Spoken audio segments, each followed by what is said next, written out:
ಒಂದು ಹಳೆ ಕಥೆ. ಅದು ಸಣ್ಣ ಮಕ್ಕಳ ಈಸೋಪನ ಕಥೆಯೋ ಹಿತೋಪದೇಶೋ ಇಂಥ ಒಂದು ಕಥೆ ಅದು. ಆ ಕಥೆಯ ಬಗ್ಗೆ ನನ್ನನ್ನು ಕೇಳಿ, ನಿನಗ ಕಪ್ಪೆ ಕಥೆ ಗೊತ್ತದ? ಬಹಳ ಕಥೆ. ಹೌದು, ಒಂದು ನಿನಗ ಯಾವುದಾದ್ರೂ ಕಥೆ ಗೊತ್ತದ? ಅದೇ ಒಂದು ದೊಡ್ಡ ಕಪ್ಪೆ ತನ್ನ ಮರಿಗಳೊಡನೆ ಒಂದು ಕೆರೆಯೊಳಗೂ ಎಲ್ಲೋ ವಾಸ ಆಗಿತ್ತು. ಅದು ಹೊರಗೆ ಹೋಗಿತ್ತು. ಒಂದು ದಿವಸ ಮನೆಗೆ ಬರೋದ್ರೊಳಗೆ ಅವು ಸಣ್ಣ ಮರಿಗಳು ಗಾಬರಿಯಾಗಿ ಒಂದು ಕಡೆ ಕೂತಿತ್ತು. ಯಾಕೆ, ಏನಾಗಿದೆ ಅಂತ ಕೇಳಿತು. ಅವು ಹೇಳಿದ್ವು, ಒಂದು ಯಾವುದೋ ವಿಚಿತ್ರವಾದ ಪ್ರಾಣಿ ಬಂದಿತ್ತು. ಏನು ಗದ್ದ ಹಾಕಿಲ್ಲ, ಎಲ್ಲ ತೋದು ಗಾಡಿ ಹೊರಸು ಮಾಡಿ ನಮ್ಮನ್ನು ಹೆದರಿಸಿ ನಾವು ಗಾಬರಿಯಾಗಿ ಒಂದು ಕಡೆ ಕೂತು ಬಿಟ್ಟೆ. ಅದು ಯಾವುದು ಪ್ರಾಣಿ? ಇಷ್ಟು ದೊಡ್ಡದಿತ್ತೇನು? ಇಲ್ಲ, ಬಹಳ ದೊಡ್ಡದು. ಹಿಂಗ ಅನ್ಕೋತ ಆ ಕತ್ತಿ ಮೈಯು ಬಿಸಿ ಒಡ್ಕೊಂಡು ಸತ್ತು ಹೋಯಿತು ಅಂತ ಒಂದು ಕಥೆ. ಹೌದು, ಇದನ್ನು ನಾನು ಸಣ್ಣಾಗಿದ್ದಾಗ ಕೇಳಿದ್ದೀನಿ. ಈ ನಿನಗೆ ಕಲಿಸಿರ್ಬೇಕಲ್ಲ, ಅದು ಮಾರಲ್ ಲೆಸನ್ಸ್ ಇದ್ರದ್ದೇನು, ನೈತಿಕ ಪಾಠ, ನೀತಿಯ ಪಾಠ. ಹೌದು, ಇಂಥದ್ದ ಇನ್ನೂ ಒಂದು ಕಥೆ ಇತ್ತು. ನನಗೆ ಅವು ಎರಡೂ ಕಥೆ ಅಷ್ಟು ಸೇರ್ತಿದ್ದಿಲ್ಲ. ಯಾಕಂದ್ರೆ ಅವು ಮನುಷ್ಯನ ಕರ್ತವ್ಯಕ್ಕೂ ಹಾಗೂ ಅವನು ಏರಬಹುದಾದ ಎತ್ತರಕ್ಕೂ ಸೀಮೆಯನ್ನು ಹಾಕ್ತಾವಂತ ನನಗೆ ಇನ್ನೂ ಅನಿಸ್ತದೆ. ಹುಲಿಯ ಬಣ್ಣಕ್ಕೆ ಮರುಳಾಗಿ ನರಿಯು ಮೈ ಸುತ್ತುಕೊಂಡದ್ದು ಅಂದ್ರೆ ಏನು ಹೇಳಿದ ಹಂಗಾಗ್ತದೆ ಈ ಎಲ್ಲ ಕಥೆಗಳು. ನೀವು ನಿಮ್ಮ ಯೋಗ್ಯತೆಯನ್ನು ನೋಡಿಕೊಂಡು ನೀವು ಅದರೊಳಗನ ಕೊಡಿಬೇಕು, ಬೆಳೆಯೋ ಇಚ್ಛಾ ಮಾಡಬಾರದು ಅಂತ ಹಿಂಗ ಅನಿಸ್ತು ನನಗೆ. ಆದ್ದರಿಂದ ನನಗೆ ಈ ಎರಡೂ ಕಥೆ ಸೇರೋದಿಲ್ಲ. ಹೌದು, ಸರಿ, ನಿನ್ನ ಸ್ವತಂತ್ರ ವಿಚಾರ ಆಯಿತು, ಇದು ಸರಿ ಆಯಿತು. ಆದರೆ ನನಗೆ ಈ ಕಥೆಯೊಳಗ ಇನ್ನೂ ಒಂದು ಬಹಳ ಬೇರೆ ಅರ್ಥ ಆಗ್ತು. ನಿನಗೇನಲ್ಲಿ ಕಲ್ಪನಾ ಬಂದೋದು ಇಲ್ಲ, ನನಗಂಥದ್ದೇನು ಅರ್ಥ ಗೊತ್ತಾಗಿಲ್ಲ. ನೋಡು, ಈ ಒಂದು ಸಣ್ಣ ಕಥೆ ಇದೆ. ಈ ಕಥೆಯೊಳಗ ಒಂದು ಜಗತ್ತಿನ ಇತಿಹಾಸದ ಮಾದರಿನೂ ಇದ್ದಂಗ. ಹೌದೇ ಅಂದೆ ನಾನು. ಅದು ಹೇಗೆ, ಏನು ಸಣ್ಣ ಒಂದು ಕಪ್ಪೆ ಕಥೆ ಏನು, ಜಗತ್ತಿನ ಇತಿಹಾಸ ಏನು? ಮತ್ತು ನಾನು ಸಂಶಯವನ್ನು ವ್ಯಕ್ತಪಡಿಸ್ತಾ ನನ್ನ ಕುತೂಹಲವನ್ನು ಸ್ಪಷ್ಟವಾಗಿ ತೋರಿಸಿದೆ, ಹೇಳಿದೆ. ಅವ್ರು ಹೇಳಿದರು, ನಿನಗಿದ್ರೊಳಗೆ ಏನೂ ಅನಿಸುವುದಿಲ್ಲ. ಇಲ್ಲ, ನನಗೇನೂ ಅನಿಸುವುದಿಲ್ಲ. ಅವ್ರೇನು ಹೇಳಿ, ನಮಗ ನೀತಿ ಪಾಠ ಅಂತೇನು ನಮ್ಮ ಗುರುಗಳು ಹೇಳಿದ್ದು, ಅದು ಅಂದ್ರೆ ದೊಡ್ಡವರೊಡನೆ ವೈರ ಕಟ್ಟಿಕೋಬಾರ್ದು, ಹಾಗೆ ಹೀಗೆ ನಮ್ಮ ಯೋಗ್ಯತೆ ನಡೆದುಕೊಂಡು ನಡೀಬೇಕು, ನಮ್ಮ ಸ್ವಭಾವ ಇರುತ್ತದೆ, ಹಾಗೆ ಹೀಗೆ ಅಂತಾರಲ್ಲ. ಇಷ್ಟೇ ನನಗದು. ಆದ್ರೆ ನನಗದು ಸೇರ್ತಿದ್ದಿಲ್ಲ. ಯಾಕಂದ್ರೆ ಒಬ್ಬ ಮನುಷ್ಯನ ಪೌರುಷಕ್ಕೆ ಸೀಮೆ ಇಲ್ಲ ಅಂತ ನನಗನ್ನಿಸ್ತದೆ. ಅದು ಸರಿ. ಆದ್ರೆ ಈ ಕಥೆಯೊಳಗ ಇಂಥದ್ದು ಒಂದು ಅರ್ಥ ಅದು ಏನು ನೋಡ್ಲಿಕ್ಕೆ ಪ್ರಯತ್ನ ಮಾಡೋಣ ನಾವಿದಂತ ಆಗಲಿ ಎಂದೆ ನಾನು. ಆಮೇಲೆ ನಾನು ಕೇಳಿದಿರೋರು, ನಿನಗ ಈ ಕಥೆ ಕೇಳಿದ ಕೂಡಲೇ ಯಾವ ಇತಿಹಾಸ ಪುರುಷರು ನೆನಪಾಗ್ತದ ಅಂತ. ಇಂಥ ನೀತಿ ಪಾಠ ಇರುವಂತಹ ಕಥೆಯನ್ನು ಓದಿದ ಮೇಲೆ ಯಾವ ಮಹಾಪುರುಷರ ನೆನಪಾಗಬಹುದು? ಬಹಳ ಉತ್ತರ ಕುಮಾರನ ನೆನಪಾಗಬಹುದು. ಒಂದಿನ ಉತ್ತರ ಕುಮಾರನ ಅರ್ಥನೂ ಬಹಳ ಬೇರೆ ಅದ. ಆದರೂ ನಾನು ನಿನಗೆ ಸಹಜವಾಗಿ ಕೇಳ್ತೀನಿ, ಜಗತ್ತಿನ ಇತಿಹಾಸದೊಳಗೆ ನಿನಗ ಪ್ರಬಲ ಬಹಳ ಮತ್ತು ಮೆಚ್ಚುಗೆಯಾದಂಥ ಒಂದು 3-4 ಹೆಸರು ಹೇಳ್ತೀವಿ. ನನಗೇನು ಇದು ಪ್ರಶ್ನೆ ಅಲ್ಲ, ನಾನೇನಂತದ್ದು ಅಲ್ಲ. ನನಗೆ ಹಾಕಿ ಕೇಳೋಕ್ಕಿಂತಾನು ನನಗೆ ಅಶೋಕ ಸೇರ್ತಾನೆ ಅಂತ ಹೇಳಬಹುದು. ಹಾಗೆ ನೆಪೋಲಿಯನ್ ಬೋನಾಪಾರ್ಟ್, ಹೀಗೆಲ್ಲ ಅನೇಕ ಹೆಸರುಗಳನ್ನು ನಾನು ಹೇಳಿದೆ. ಇರಲಿ, ನೆಪೋಲಿಯನ್ ಬೋನಾಪಾರ್ಟ್ ಬಹಳ ಇತ್ತೀಚಿನ. ಅಶೋಕನ ಮಾತನ್ನ ಬಿಟ್ಟು ಬಿಡೋಣ ನಾವು. ಯಾಕಂದ್ರೆ ಅಶೋಕ ಹೀಗೆ ಯಾರ ಜೋಡಿನೂ ಸ್ಪರ್ಧೆಗೆ ಬಿದ್ದ ಹಾಗೆ ಆಗಲಿಲ್ಲ. ಅವನದೊಂದು ಬಹಳ ದೊಡ್ಡ ಬದಲಾವಣೆ ಆಯಿತು. ಅವನನ್ನು ಬಿಟ್ಟು ಬಿಡೋಣ. ಜಗತ್ತಿನ ಇತಿಹಾಸ ಅನ್ನೆಲ್ಲ ಬಹಳ ಪ್ರಾಚೀನ ಕಾಲಕ್ಕೆ ನಾವು ಹೋಗೋಣ. ನಿನಗೆ ಅಲೆಕ್ಸಾಂಡರ್ನ ಹೆಸರು ನೆನಪದೇನು, ಗೊತ್ತದೇನು, ಒಂದು ಕಥೆ ಓದಿ? ಹೌದು, ಓದೇನು. ನನಗೆ ನೋಡದಮ್ಮ, ಈ ಕಥೆ ಓದಿದರೆ ಅಲೆಕ್ಸಾಂಡರ್ನ ಹಿಡಿದು ಇಲ್ಲಿ ತನಕ, ಮೊನ್ನೆ ತನಕ ಬಹಳ ಪ್ರಬಲ 3 ಜನರು ನನಗೆ ನೆನಪಾಗ್ತಾರೆ. ಯಾರ್ಯಾರು ಅಂತ ಕೇಳಿ, ಮೊದಲನೇದವ ಅಲೆಕ್ಸಾಂಡರ್, ಎರಡನೇದವ ನೆಪೋಲಿಯನ್ ಬೋನಾಪಾರ್ಟ್, ಮೂರನೇದವ ಮಾರ್ಕ್ಸ್ ಹೇಳಿದ್ರು. ಹೇಗೆ ಹೇಳಿ ನೋಡೋಣ ಅಂತಂದ್ರೆ, ಕೂಡು ಅದನ್ನೇ ಕೇಳೋಣ, ಸ್ವಲ್ಪ ಮಾತು ನೋಡೋಣ. ಅದಕ್ಕಿಂತ ಮೊದಲ ಇಷ್ಟೇ ಅಲ್ಲಣ್ಣ, ಜಗತ್ತಿನ ಇತಿಹಾಸ ಅಲ್ಲ, ಇದರೊಳಗೆ ನನ್ನ ನಿನ್ನ ಪ್ರತಿಬಿಂಬ ಸಹಿತ ಕಾಣಿಸಬಹುದು. ನೋಡು, ಕನ್ನಡಿಯೊಳಗೆ ನೋಡ್ಕೋಬೇಕಾದ್ರೆ ಬಹಳ ದೊಡ್ಡ ಧೈರ್ಯ ಬೇಕು. ನೀನು ಹಿಂದ್ಕೊಮ್ಮೆ ಹೇಳಿದ್ನಲ್ಲ, ಎಂದ ಕನ್ನಡಿ ಹುಟ್ಟಿದ್ಯೋ ಅಂದ ಮನುಷ್ಯ ತನ್ನನ್ನು ತಾ ಕಳ್ಕೊಂಡ ಅಂತ. ಹಂಗೆ ಈಗೂ ಒಂದು ಮಾತು ಹೇಳ್ತೇವೆ, ಕನ್ನಡಿಯೊಳಗೆ ನೋಡಿಕೊಳ್ಳಲಿಕ್ಕೆ ಬಹಳ ದೊಡ್ಡ ಧೈರ್ಯ ಬೇಕಾಗ್ತದೆ. ಒಂದು ಹಳೆ ಕಥೆ ಅದು, ಮೋಜಿನ ಕಥೆ ಅದು. ಒಬ್ಬ ರಾಜ ಇದ್ನ, ಅವನು ಎಂದೂ ಕನ್ನಡಿನ ನೋಡಿಕೊಂಡಿದ್ದಿಲ್ಲ, ಅವನು ಗೊತ್ತಿದ್ದಿಲ್ಲ. ಅಕಸ್ಮಾತ್ ಒಂದು ದಿವಸ ಅವನ ಕೈಯಾಗಿ ಯಾರೋ ಕನ್ನಡಿ ಕೊಟ್ಟರು. ನೋಡಿಕೊಂಡ ಅವ ಅಳ್ಳಿ ಕಟ್ಟಿಬಿಟ್ಟ. ದೊಡ್ಡ ಗಂಟಲು ಅಳ್ಳಿ ಕಟ್ಟಿ. ಎಲ್ಲರೂ ಗಾಬರಿ ಆದರೂ, ಜನ ಇದ್ದರು, ದರ್ಬಾರ್ ಇತ್ತು, ನಡೆದಿತ್ತು.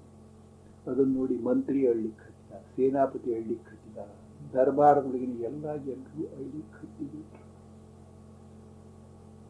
ಅಲ್ಲಿಂದ ರಾಜನ್ನ ಕೇಳಿದ್ರು, ಯಾಕೆ ಅಳತೀರಿ? ಅಳುದು ಎಷ್ಟೊತ್ತು ಅಳತಮ್ಮ, ಯಾಕೆ ಅಳತೀರಿ? ಕನ್ನಡಿ ನೋಡ್ಕೊಂಡೆಲ್ಲ ನನಗೆ ಗಾಬರಿ ಆಯಿತು, ಅದಕ್ಕೆ ನನ್ನ ನೋಡಿ ನಾನು ಹಳ್ಳಿ ಕಟ್ಟಿಬಿಟ್ಟು ನನ್ನ ಮಾರಿ ನೋಡಿಕೊಂಡು ಎಲ್ಲ ನಾ ಹೀಗಿದ್ದೀನಿ ಅಂತ ಅನಿಸ್ತು ಅಂತ ಹಳ್ಳಿ ಕಟ್ಟಿದ್ವಿ. ಅದು ಸರಿ, ನೀವ್ಯಾಕೆ ಹತ್ತೀರಿ, ನೀವ್ಯಾಕೆ ಅಳ್ತೀರಿ ಅಂತ ಕೇಳಿದ ರಾಜ. ಆಗ ಅವನು ಹೇಳಿದ, ಒಬ್ಬ ನೋಡು ಮಹಾರಾಯ, ನಿನ್ನ ಮಾರಿ ನೀವು ಒಂದು ದಿವಸ ನೋಡಿಕೊಂಡು ನೀ ಅಷ್ಟು ಹತ್ತಿ, ನಿನ್ನ ಮಾರಿ ನಮಗೆ ದಿನ ನೋಡಬೇಕಾಗಿ ನಾವು ಎಷ್ಟು ಅಳಬೇಕು, ಅಳಲಾರದೆ ತಡ್ಕೊಂಡಿದ್ದೀವಿ ಅಂತಂದು. ಹಂಗಣ್ಣ, ಈ ಕಥೆಯೊಳಗ ನಿನ್ನ ಮಾರಿನೂ ನಿನಗೆ ಕಾಣಿಸಬಹುದು ಅಂತ ನನಗೆ ಮತ್ತೂ ಬಹಳ ಆಶ್ಚರ್ಯ ಅನಿಸ್ತು. ಈ ಕಥೆಯ ಅರ್ಥ ತಿಳ್ಕೊಳ್ಳೋದಕ್ಕಿಂತ ಮೊದಲು ಇನ್ನೂ 1-2 ಮಾತು ಲಕ್ಷ್ಯಗೊಟ್ಟು ತಿಳ್ಕೊಳ್ಳಿಕ್ಕೆ ಪ್ರಯತ್ನ ಮಾಡೋಣ. ಮನುಷ್ಯರಿಗೆ ಒಳಗ ಒಂದು ಬಗೆಯ ಒಂದು ಅಹಂಕಾರ, ಆತ್ಮ ಪ್ರತ್ಯಯ ಇದ್ದಂಗೆ ಇರ್ತದೆ. ಅವನಿಗೆ ಯಾಕೋ ಏನು ಪ್ರಾರಂಭದೊಳಗೆ, ಬಾಲ್ಯದೊಳಗೆ ಗೊತ್ತಿರಲಾರದಂಗೆ ಒಂದು ಶ್ರೇಷ್ಠತೆಯ ಅನುಭವ ಬಂದು ಬಿಟ್ಟಿತ್ತು. ಆದ್ರೆ ಆ ಸಾರ್ವಭೌಮತ್ವ, ಸಾಮರ್ಥ್ಯ, ಸ್ವಯಂ ಶಕ್ತಿ, ಅದೇನು ಅಂತಾರಲ್ಲ, ತಾನು ಭಗವಂತನ ಪ್ರತೀಕ ಅಂತ ತಿಳ್ಕೊಂಡಂಗೆ ತಿಳ್ಕೊಂಡಿರ್ತಾನೆ. ಅಂದ್ರೆ ಇಂಥದ್ದು ಅನೇಕರಿಗಾಗ್ತದೆ. ಹಂಗ ಅಲೆಕ್ಸಾಂಡರ್ನ ಜೀವನದೊಳಗೂ ಒಂದು ಸಣ್ಣ ಸಂಗತಿಯಾಯಿತು. ಏನು ಸಂಗತಿಯಾಯಿತು? ಅವರ ಅಪ್ಪ, ಫಿಲಿಪ್ ಅಂತೇನೋ ಹೆಸರಿರಬೇಕು, ಅವ ಸಣ್ಣವಿದ್ದಾಗ ಅವರ ಅಪ್ಪ ಅಲೆಕ್ಸಾಂಡರ್ನ ತಾಯಿನ ತ್ಯಾಗ ಮಾಡಿಬಿಟ್ಟು ಇನ್ನೊಂದು ಮದುವೆ ಮಾಡಿಕೊಂಡು ವಿವಾಹ ವಿಚ್ಛೇದನ ತಗೊಂಡು ಹೊರಗೆ ಹಾಕಿಬಿಟ್ಟ ಹೆಣ್ಣು ಮಗಳನ್ನು. ಇದು ವಿಚಾರ ಮಾಡು, ಎಂತಹ ದೊಡ್ಡ ಆಘಾತ ಆ ಸಣ್ಣ ಹುಡುಗನ ಮನಸ್ಸಿನ ಮೇಲೆ ಆಗಿರಬೇಕು. ನಮ್ಮ ದೇಶದೊಳಗನ ಭಾಗವತದೊಳಗ ಧ್ರುವನನ್ನ ಧ್ರುವನ ತಾಯಿಯನ್ನ ಉತ್ತಾನಪಾದ ಹೊರಗೆ ಹಾಕಲಿಲ್ಲ. ಆದ್ರೆ ಧ್ರುವನಿಗೆ ತನ್ನ ತೊಡೆ ಮೇಲೆ ಕೂಡ್ಲಿಕ್ಕೆ ಅಪ್ಪಣೆ ಕೊಡಲಿಲ್ಲ. ಅದು ಏನು ಸಂಕೋಚ ಕೊಡಲಿಲ್ಲ. ಸುನೀತಿಯ ಬಿಡಲಿಲ್ಲವ. ಆದ್ರೆ ತನ್ನವರು ಅಂತ ಹೇಳಿ ಗೌರವ ತೋರಿಸಲಿಲ್ಲ.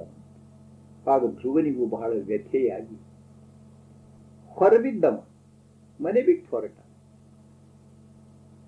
ಇಲ್ಲೇ ಅಲೆಕ್ಸಾಂಡರ್ ಹೊರಗಲಿಲ್ಲ, ಹೊರಗೆ ಬೀಳಲಿಲ್ಲ, ಮನೆಯೊಳಗೆ ಇದ್ದ. ಧ್ರುವ ಹೊರಗೆ ಹೋದ. ಅವನು ಸುದೈವ ನಾರದರ ಭೇಟಿಯಾದ. ಅಲೆಕ್ಸಾಂಡರ್ ಹೊರಗೆ ಹೋಗಿದ್ರೆ ಏನಾಗ್ತಿತ್ತೋ ಗೊತ್ತಿಲ್ಲ. ಅಲೆಕ್ಸಾಂಡರ್ಗೂ ವ್ಯಥೆಯಾಗಿರಬೇಕು. ಇಷ್ಟೇ ಅಲ್ಲ, ತನ್ನ ತಾಯಿಯನ್ನು ಬಿಟ್ಟದ್ದರಿಂದ ವ್ಯಥೆ ಅಲ್ಲ, ತನಗೂ ಅವನಿಗೆ ಅಪಮಾನ ಅನಿಸಿರಬೇಕು. ಆದ್ರೆ ಅವನಿಗೆ ಏನ್ ಮಾಡ್ಬೇಕು ತಿಳಿಯಲಿಲ್ಲ. ತನ್ನ ಮನೆಯೊಳಗನ ಕೂತ ಹಾದಿ ಕಾಯ್ತಿದ್ದ. ಏನಾದ್ರೂ ಮಾಡ್ಬೇಕು ನೋಡು ಅಂದ್ರೆ ಹೆಂಗದ ಗೊತ್ತದೇನು. ಫಿಲಿಪ್ ಬಹಳ ದೊಡ್ಡವ. ಅಲೆಕ್ಸಾಂಡರ್ನಿಗೆ ಅಲ್ಲಿಯವರೆಗೆ ತಾನು ಬಹಳ ಪ್ರಬಲ ಅಂತ ಅನಿಸಿತ್ತು. ಯಾಕಂದ್ರೆ ಅಲೆಕ್ಸಾಂಡರ್ ತಾನು ಸಾಮರ್ಥ್ಯವಂತ ಅಂತ ಯಾಕೆ ತಿಳ್ಕೊಂಡಿದ್ದ ಅಂತಂದ್ರೆ ಅವರ ಅಪ್ಪನಿಗೂ ಅವನಿಗೂ ಅನ್ಯೋನ್ಯ ಇತ್ತು, ಸಂಬಂಧ ಇತ್ತು. ಅಂದ್ರೆ ಅವನ ಅಪ್ಪನ ಸಾಮರ್ಥ್ಯ ಅಲ್ಲ, ಮಗನ ಸಾಮರ್ಥ್ಯ ಆಗಿಬಿಟ್ಟಿತ್ತು. ಯಾವ ದಿವಸ ಅವನ ತಾಯಿನ ವಿವಾಹ ವಿಚ್ಛೇದನ ಮಾಡಿ ಹೊರಗೆ ಹಾಕಿದ, ಆ ದಿವಸ ಅಲೆಕ್ಸಾಂಡರ್ ನಿಗೆ ಅನಾಥ ಭಾವ, ಪರದೇಶಿತನದ ಭಾವ ಬಂತು. ಅವನಿಗೆ ನಾರದರು ಭೇಟಿಯಾಗಲಿಲ್ಲ. ನಾರದ ಭೇಟಿಯಾಗಿದ್ರೆ ಏನಾಗ್ತಿತ್ತು ಏನೋ ಗೊತ್ತಿಲ್ಲ. ಅಲೆಕ್ಸಾಂಡರ್ನಿಗೆ ಅಂದ್ರೆ ಮನುಷ್ಯನಿಗೆ ತನಗಿಂತ ಯಾವುದು ದೊಡ್ಡದದ ಅನ್ನೋದೇ ಎಷ್ಟೋ ಸರಿ ಅಸಮಾಧಾನ ಆಗ್ತದ, ಬಹಳ ಅಸಮಾಧಾನ ಆಗಿಬಿಡುತ್ತೆ. ಮನುಷ್ಯ ಹೇಳ್ತಾನೆ, ಸುಮ್ಮ ತೋರಿಕೆಗೆ ಹೇಳ್ತಾನೆ. ಆದ್ರೆ ತಾನು ಬಹಳ ಪ್ರಬಲ ಇರಬೇಕು, ತನಗಿಂತ ದೊಡ್ಡವರು ಯಾರಿಲ್ಲ ಅಂಬೋದು ಒಪ್ಪೋದಿಲ್ಲ. ಅದಕ್ಕೆ ಏನ್ ಮಾಡ್ತಿರ್ತಾನವ, ಯಾವುದು ದೊಡ್ಡದು ಅಂತದಲ್ಲ ಅದರೊಳಗೆ ತನ್ನನ್ನು ಕರಗಿಸ್ಕೊಂಡು ಬಿಡ್ತಾನೆ. ತಾನು ದೊಡ್ಡವ. ಏನು ಸಂತೋಷ ಪಡ್ತಾರೆ ಮಂದಿ ಅಂದ್ರೆ ಏನು ಆ ಸಿನಿಮಾದೊಳಗಿನ ಒಬ್ಬ ನಟ ನಟಿಯರು ನೋಡಿ ತಂದು ಹೊಂದಿಕೊಂಡು ಒಬ್ಬೊಬ್ಬೊಬ್ಬ ಏನು ಅವರು ಹೇಳ್ತಿರ್ತಾರಂಥವ್ರು, ಏನಾ ಮನಿ ಏನಾ ದೊಡ್ಡದು. ನೋಡಣ್ಣ, ಹಳೆ ಕಾಲಕ್ಕೇನು ಮೊನ್ಮನೆ ತನಕ ಮಂದಿ ಮಾತಾಡ್ತಿದ್ರು, ನೆಹರು ಬಗ್ಗೆ ಮಾತಾಡ್ತಿದ್ರು, ಜನ ಭಾಷಣ ಪ್ರಚಾರ ಮಾಡ್ತಿದ್ರು. ಏನು ಆನಂದ ಮಹಲಿನ ವರ್ಣನ ಮಾಡತಕ್ಕದ್ದು. ಈ ಪಾಪ ತೆಳಗ ಎದುರು ಕೂತಂತ ಮನುಷ್ಯ ಕೇಳಿ ಕೂತಂಥವ್ರೇನು ಯಾವ ಹೇಳುತ್ತಿದ್ದ ಅವಂಗೂ ಸಹಿತ ಇರ್ತಿದ್ವಿ. ಕೆಳಗೆ ಕೂತ ಅವನ ಕೈಯನ್ನು ಗುಡಿಸಲ್ದಾಗಿರ್ತಿದ್ರು, ಒಂದು ಗುಡಿಸಲಡೆಯಿತ್ತು ಗೊತ್ತಿತ್ತು. ಆ ಆನಂದ ಭವನದ ವರ್ಣನ ಕೇಳಿ ಏನು ಸಂತೋಷ ಪಡ್ತಿದ್ರನ್ನ. ಏನ್ ಮಾಡಿಕೋತಿದ್ರು ಅಂತಂದ್ರೆ ತಮ್ಮ ದಾರಿದ್ರ್ಯವನ್ನ, ತಮ್ಮ ದುಃಖವನ್ನ ಅದರೊಳಗೆ ಮರೀತಿದ್ರು. ಆ ನೆಹರೂನ್ ಜೊತೆ ತಾದಾತ್ಮ್ಯವನ್ನು ಹೊಂದಿ, ಓ ನಾವಿಂಥ ದೇಶದವರು. ಹಂಗ ಒಂದು ಭಾಗ ಇದು ಯಾರಿಗೆ ಆಗೋದಿಲ್ಲ, ಅವರ ಅಹಂಕಾರ ಬಹಳ ದೊಡ್ಡದಿತ್ತಂದ್ರೆ ಏನ್ ಮಾಡ್ತಾರೋ, ಈ ಜಗತ್ತೇದ ಬಹಳ ದೊಡ್ಡದಲ್ಲ, ಅದನ್ನ ದ್ವೇಷನೂ ಮಾಡ್ತಾರೆ, ಪ್ರೀತಿನೂ ಮಾಡ್ತಾರೆ. ದೊಡ್ಡದನ್ನು ಕುರಿತು ದ್ವೇಷನೂ ಮಾಡ್ತಾರೆ, ಪ್ರೀತಿನೂ ಮಾಡ್ತಾರೆ. ಹಂಗ ಅಲೆಕ್ಸಾಂಡರ್ ಏನ್ ಮಾಡಿದ ಅಂದ್ರೆ ತನ್ನ ಹಾದಿ, ತನ್ನ ವ್ಯಾಳ್ಯ ಕಾಯ್ಕೋತಿದ್ದ. ಮುಂದೆ ರಾಜ ಆದ್ಮ್ಯಾಲ ಏನು ಯುದ್ಧಕ್ಕೆ ಹೊರಟ ಅಂದ್ರೆ ಏನಣ್ಣ, ಅವನಿಗೆ ಯಾವುದೋ ಸಾರ್ವಭೌಮನ್ನ ಗೆಲ್ಲೋ ಮುಂದೆ ಅವನಿಗೆ ಏನ್ ಅನ್ಸುದು, ಒಬ್ಬ ರಾಜ ಒಬ್ಬ ಸಾರು ಇದ್ದಲ್ಲ, ಅವನೊಳಗ ತಮ್ಮ ಅಪ್ಪನ ಪ್ರತಿಮಾ ನೋಡುತ್ತಿದ್ದ. ಬಾ ನಮ್ಮ ಅವನು ಹೊರಹಾಕಿ ಬಿದ ವಿವಾಹ ವಿಚ್ಛೇದ ಮಾಡಿದ್ದೆಲ್ಲ ಅನ್ನೋದು ಇದೆಲ್ಲ ಕಥೆಯೊಳಗೆ ಬರದಾರಂತ ಅಲ್ಲಣ್ಣ. ಇಲ್ಲಾದ್ರೆ ಹಿಂಗೆ ಯಾಕೆ ಮಾಡಿದ, ಯಾಕೆ ಅಂದ್ರೆ ಅವನಿಗೆ ಗೆಲ್ಲೋದೇ ಒಂದು ದಾಹ ಹುಟ್ಟಿಬಿಟ್ಟಿತ್ತು. ಇಡೀ ಜಗತ್ತನ್ನು ಗೆಲ್ಲಬೇಕು, ಏನು ಮಾಡಾಮಿದ್ದ ಅಂದ್ರೆ ಅದರೊಳಗವ ತನ್ನ ಬಾಲ್ಯದೊಳಗಿನ ಒಂದು ಅಕ್ಕಸ ತೀರಿಸಿಕೋತಿದ್ದ. ಫಿಲಿಪ್ಪನ್ನು ಹೊಡೆದ ಕೊಂದಂಗೆ ತಿಳ್ಕೋತಿದ್ದವ, ಸೋಲಿಸಿದಂಗೆ ತಿಳ್ಕೋತಿದ್ದ, ಸಂತೋಷ ಪಡ್ತಿದ್ದ. ಇದು 2 ದಿವಸ ನಡಿಬಹುದನ್ನ ಅಂದ್ರೆ ಹಿಂಗೆ ಅವನಿಗೂ ಒಂದು ಉನ್ಮತ್ತತೆ ಬಂದು ಬಿಟ್ಟಿತು. ಆದ್ರೆ ಒಳಗ ಅವನಿಗೆ ತಾನು ದೇವರು ಅನ್ನೋ ಭಾವನೆ ಬಂದು ಬಿಟ್ಟಿತು. ಹೀಗಾಗಿ ಜಗತ್ತೆಲ್ಲ ಅಡ್ಡಾಡ್ತಾ ಹೋದ್ನಲ್ಲ, ಗೆದ್ನಲ್ಲ. ಅವನಿಗೆ ಭಾರತದೊಳಗೆ ಅಂಥದ್ದೊಂದು ಮತ್ತೊಂದು ಭ್ರಮೆ ನಿವಾರಣೆ ಆಗೋ ವೇಳೆ ಬಂತು. ಒಂದು ಗೆದ್ದ ಗೆದ್ದ ಗೆದ್ದ ಮುಂದೆ ಹೋಗ್ಬೇಕು, ವಿನಾಭಾರತಕ್ಕೆ ಹೋಗ್ಬೇಕು. ಅವನು ಸೈನಿಕರು ವಿರೋಧ ಮಾಡಿದ್ರೆ, ಬೇಡ ಬಹಳ ವರ್ಷ ಆಯ್ತು, ನಾವು ಬಡೋದಿಲ್ಲ, ನಾವು ಯುದ್ಧ ಮಾಡೋದಿಲ್ಲ ಅಂತ. ಏನ್ ಮಾಡ್ತಾರ ಅಸಹಾಯಕಾರ. ಅವತ್ತವನಿಗೆ ಗೊತ್ತಾಯ್ತು, ಎಲ್ಲ ಇದೇನು ನನ್ನ ಸಾಮರ್ಥ್ಯ ಅಂತ ತಿಳ್ಕೊಂಡೇನಲ್ಲ, ಇದೆಲ್ಲ ಇವ್ರದ್ದು. ನನ್ನ ಮಾತು ಕೇಳ್ತಿದ್ರು, ಇವತ್ತು ಹೋಗ್ರಿ ಅಂದ್ರೆ ಒಲ್ಲ ಅಂತಾರ ಅವರು. ಆಗ ಅವನಿಗೆ ಮತ್ತು ವಿಚಿತ್ರ ಅನಿವಾರ್ಯವಾಗಿ ಮರಳಿ ಹೊರಟ. ಅಲ್ಲ ಏನು ಬರುತ್ತಾ ಅವನಿಗೆ, ಏನು ಹಾದಿಯೊಳಗೆ ತೊಂದರೆ ಆಯ್ತು, ಎಷ್ಟು ಸೈನ್ಯ ಕಳ್ಕೊಂಡ. ಹಿಂಗ ಕಥೆಯೊಳಗೆ ಬರ್ತದಣ್ಣ, ಹೌದೋ ಅಲ್ಲೋ ಕಲ್ಪನಾ ಇಲ್ಲ, ಸ್ಪಷ್ಟ ನೋಡಬೇಕಾದನ್ನು ತೆಗೆದು. ಅದು ತಾತ್ವಿಕವಾಗಿ ಹೇಳಬಹುದಂದ್ರೆ ಅವನಿಗೆ ಸಾಯೋ ಮುಂದೆ ಕುಡಿಯೋದಕ್ಕೆ ನೀರು ಕೂಡ ಸಿಗದೆ ಸತ್ತು ಹೋದ. ಅಂದ್ರೆ ಏನು ದೈತೊಳಗ ನೆಪೋಲಿಯನ್ನ ಹಣೆ ಬರನು ಇಷ್ಟೇ. ಬಹಳ ಬಡತನದ ಹುಟ್ಟಿದ್ದು, ಸಾಮಾನ್ಯ ಮನುಷ್ಯನ, ಗಿಡ್ಡ ಬೇರೆ ಇದ್ದ. ಅವನಿಗೆ ಒಂದು ಬಗೆಯ ಆಂತರಿಕ ಅತೃಪ್ತಿ, ನಾ ಏನಾದರೂ ಮಾಡಬೇಕು. ಅಂಥದ್ರೊಳಗೊಬ್ಬ ಶಾಲಿ ಮಾಸ್ತರ್, ಪ್ರಾಥಮಿಕ ಶಾಲಿ ಮಾಸ್ತರ್, ಅವನಿಗೆ ದಿನ ಅಪಮಾನ ಮಾಡಬೇಕು. ಅಪಮಾನ ಮಾಡುದು, ನೀ ಯಾಕೆ ಹುಟ್ಟಿ ಬಂದಿ, ನಿನ್ನೆ ನಿರರ್ಥಕ ಇದ್ದಿ, ಹಾಂಗ ಹಿಂಗ ಅಂತಂತೆ. ಈಗ ನೋಡು, ಸಾಮ್ರಾಜ್ಯ ಕಳ್ಕೊಂಡಾನ, ಸೋತಾನ, ಎಲ್ಲ ಹಾಳಾಗ್ಯಾನ. ಸೈಂಟ್ ಹೆಲೆನದೊಳಗೆ ಕೂತಾನ, ಏಕಾಕಿಯಾಗಿ ಕೂತಾನ. ಅಲ್ಲವ ಸಂಜೀನಿಯಾಗಿ ಶಾಂತಿ ಕೂತಾಗ, ಶಾಂತಿನ ಮುಂದೆ ಕೂತಾಗ ವಿಚಾರ ಮಾಡಬೇಕಂತ ಅನ್ಬೇಕಂತ. ಅವ್ನು ಯಾರು ನೆನಪಾಗ್ತಿದ್ರಣ್ಣ, ಯಾರಲ್ಲ, ಹೆಂಡತಿ ಮಕ್ಕಳು ಅಲ್ಲ, ಆ ಸಾಲಿ ಮಾಸ್ತರ್ ನೆನಪಾಗ್ತಿದ್ರು. ನೆನಪಾದ್ರೆ ಏನಂತಿದ್ನಂತ, ನಾ ಎಲ್ಲ ಹಿಂಗ ಮಾಡಿದೆ ಅನ್ನೋದು ಆ ಮಾಸ್ತರ್ಗೆಲ್ಲ ತಿಳಿತೋ ಇಲ್ಲೋ ಅಂತ ಕಾಳಜಿ ಮಾಡ್ತಿದ್ದ. ಅಂದ್ರೆ ಎಷ್ಟು ಅಪಮಾನ ಆಗಿರ್ಬೇಕಣ್ಣ ಅವನಿಗೆ, ಎಷ್ಟು ಅಪಮಾನ ಆಗಿರ್ಬೇಕು. ಹಂಗೆ ಮಾರ್ಕ್ಸನ ತಲೆಯೊಳಗೂ ಇಂಥವೇನೇನೋ ಅಪಯಶಸ್ಸುಗಳೆಲ್ಲ ಬಂದು ಬಂದು ನಾ ಏನಾದರೂ ಮಾಡಬೇಕು, ಜಗತ್ತಿನೊಳಗೆ ಏನಾದರೂ ಮಾಡಬೇಕು ಅನ್ನೋದೊಂದು ಉಂಟಾಗ್ತದೆ. ಹಂಗೆ ಎಲ್ಲರಿಗೂ ಆಗ್ತಿರ್ತದೆ. ಉಂಟಾಗುವ ಮುಂದೆ ಅವನಿಗೆ ಏನು ಆದರ್ಶ ಪುರುಷ ಯಾರು ಅಂದ್ರೆ, ಗ್ರೀಕ್ ಇದರೊಳಗಿರುವಂಥ ಒಂದು ಪ್ರೊಮ್ಯೂಥಿಯಸ್ ಅನ್ನುವ ಒಬ್ಬ ಆದರ್ಶ ಪುರುಷ. ಅವ ದೇವತೆಗಳಲ್ಲಿ ಇರುವಂತಹ, ಆಗ ಭೂಲೋಕದೊಳಗ ಮರ್ತ್ಯ ಲೋಕದೊಳಗ ಅಗ್ನಿ ಬೆಂಕಿ ಇದ್ದಿದ್ದಿಲ್ಲ, ಬೆಳಕು ಬೆಂಕಿ, ಅದನ್ನ ದೇವತೆಗಳಿಂದ ಹೋಗಿ ಕದ್ದುಕೊಂಡು ಬಂದು ಜನರಿಗೆ ಕೊಟ್ಟ, ಮರ್ತ್ಯರು ಕೊಟ್ಟು ಬಂದ. ಆಗ ದೇವತೆಗಳು ಅವನಿಗೆ ಶಾಪ ಕೊಟ್ರ. ಏನು ಅಂದ್ರೆ, ಅವನಿಗೆ ಯಕೃತಕ್ಕೆ ಒಂದು ರೋಗ ಉಂಟಾಯಿತು. ಅವ ಬಿದ್ದಿದ್ದ ಒಂದು ಕಡೆ, ಪ್ರತಿದಿನ ಒಂದು ಹದ್ದು ಬಂದು ಅದನ್ನು ಕುಕ್ಕಬೇಕು. ನೋವು, ವೇದನೆ, ಅತಿ ವೇದನೆ ಆಗ್ತಿತ್ತು, ಕುಕ್ಕಬೇಕು. ಆಮೇಲೆ ತಿನ್ಬೇಕದನ್ನ. ಆ ಗಾಯಗೊಂಡ ಯಕೃತ ರಾತ್ರಿ ಮತ್ತೆ ಬೆಳೆದು ನಾರ್ಮಲ್ಲಿಗೆ ಬರ್ತಿತ್ತಂತ, ಆರೋಗ್ಯಪೂರ್ಣ ಆಗ್ತಿತ್ತು. ಮರುದಿವ್ಸ ಮತ್ತೆ ಬಂದು ಅದು ಕುಕ್ಕಬೇಕು.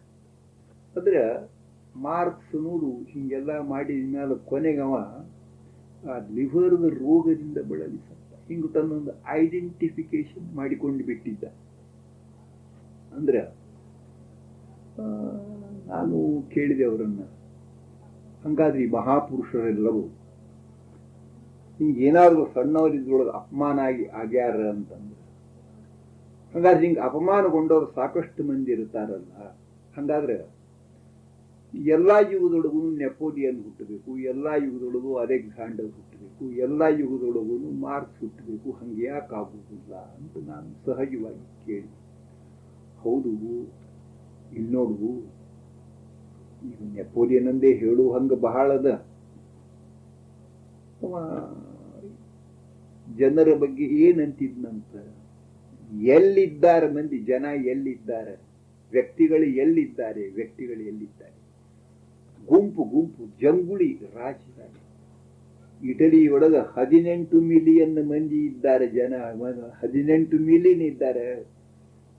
ಜನ ಅಂಬೋದು ಬಹಳ ಕಡಿಮೆ, ವ್ಯಕ್ತಿತ್ವಗಳು ಬಹಳ ಕಡಿಮೆ. ಹಿಂಗ ಅಂತ ಇದರ ಅರ್ಥ ಏನು ಗೊತ್ತದ ಏನು?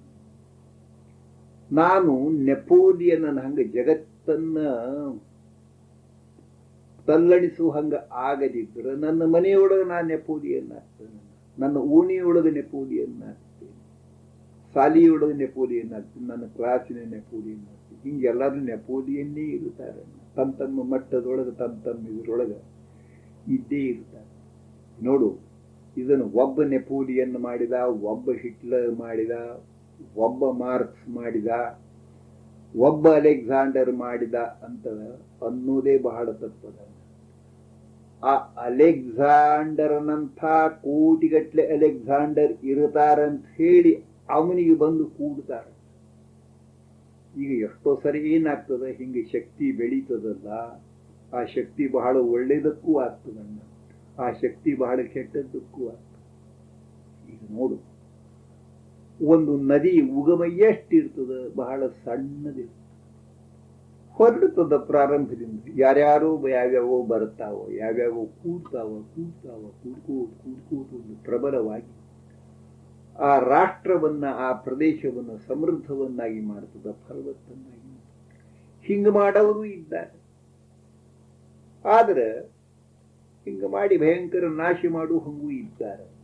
ಹೌದು, ಇದರ ಜಗತ್ತಿನ ಕಥೆ ಅಂದ್ರಿ, ನನಗೆ ಏನು ಕಥೆ, ನಂದೇನು ಕನ್ನಡಿ. ಹೌದು, ಅಲೆಕ್ಸಾಂಡರ್ ನನಗೆ ಹಿಂಗೆ ಯಾಕಾಗ್ತದಂತ ನೋಡಿಕೊಂಡಿದ್ದ ಅಂತಂದ್ರೆ ಅವ ತಿಳುವಳಿಕೆ ಬಂದು ಹೀಗೆ ಆಗತಿದ್ದಿಲ್ಲ, ಬ್ಯಾರೆ ಯಾವುದೋ ರೀತಿಯಿಂದ ಆಗಬಹುದಾಗಿತ್ತು.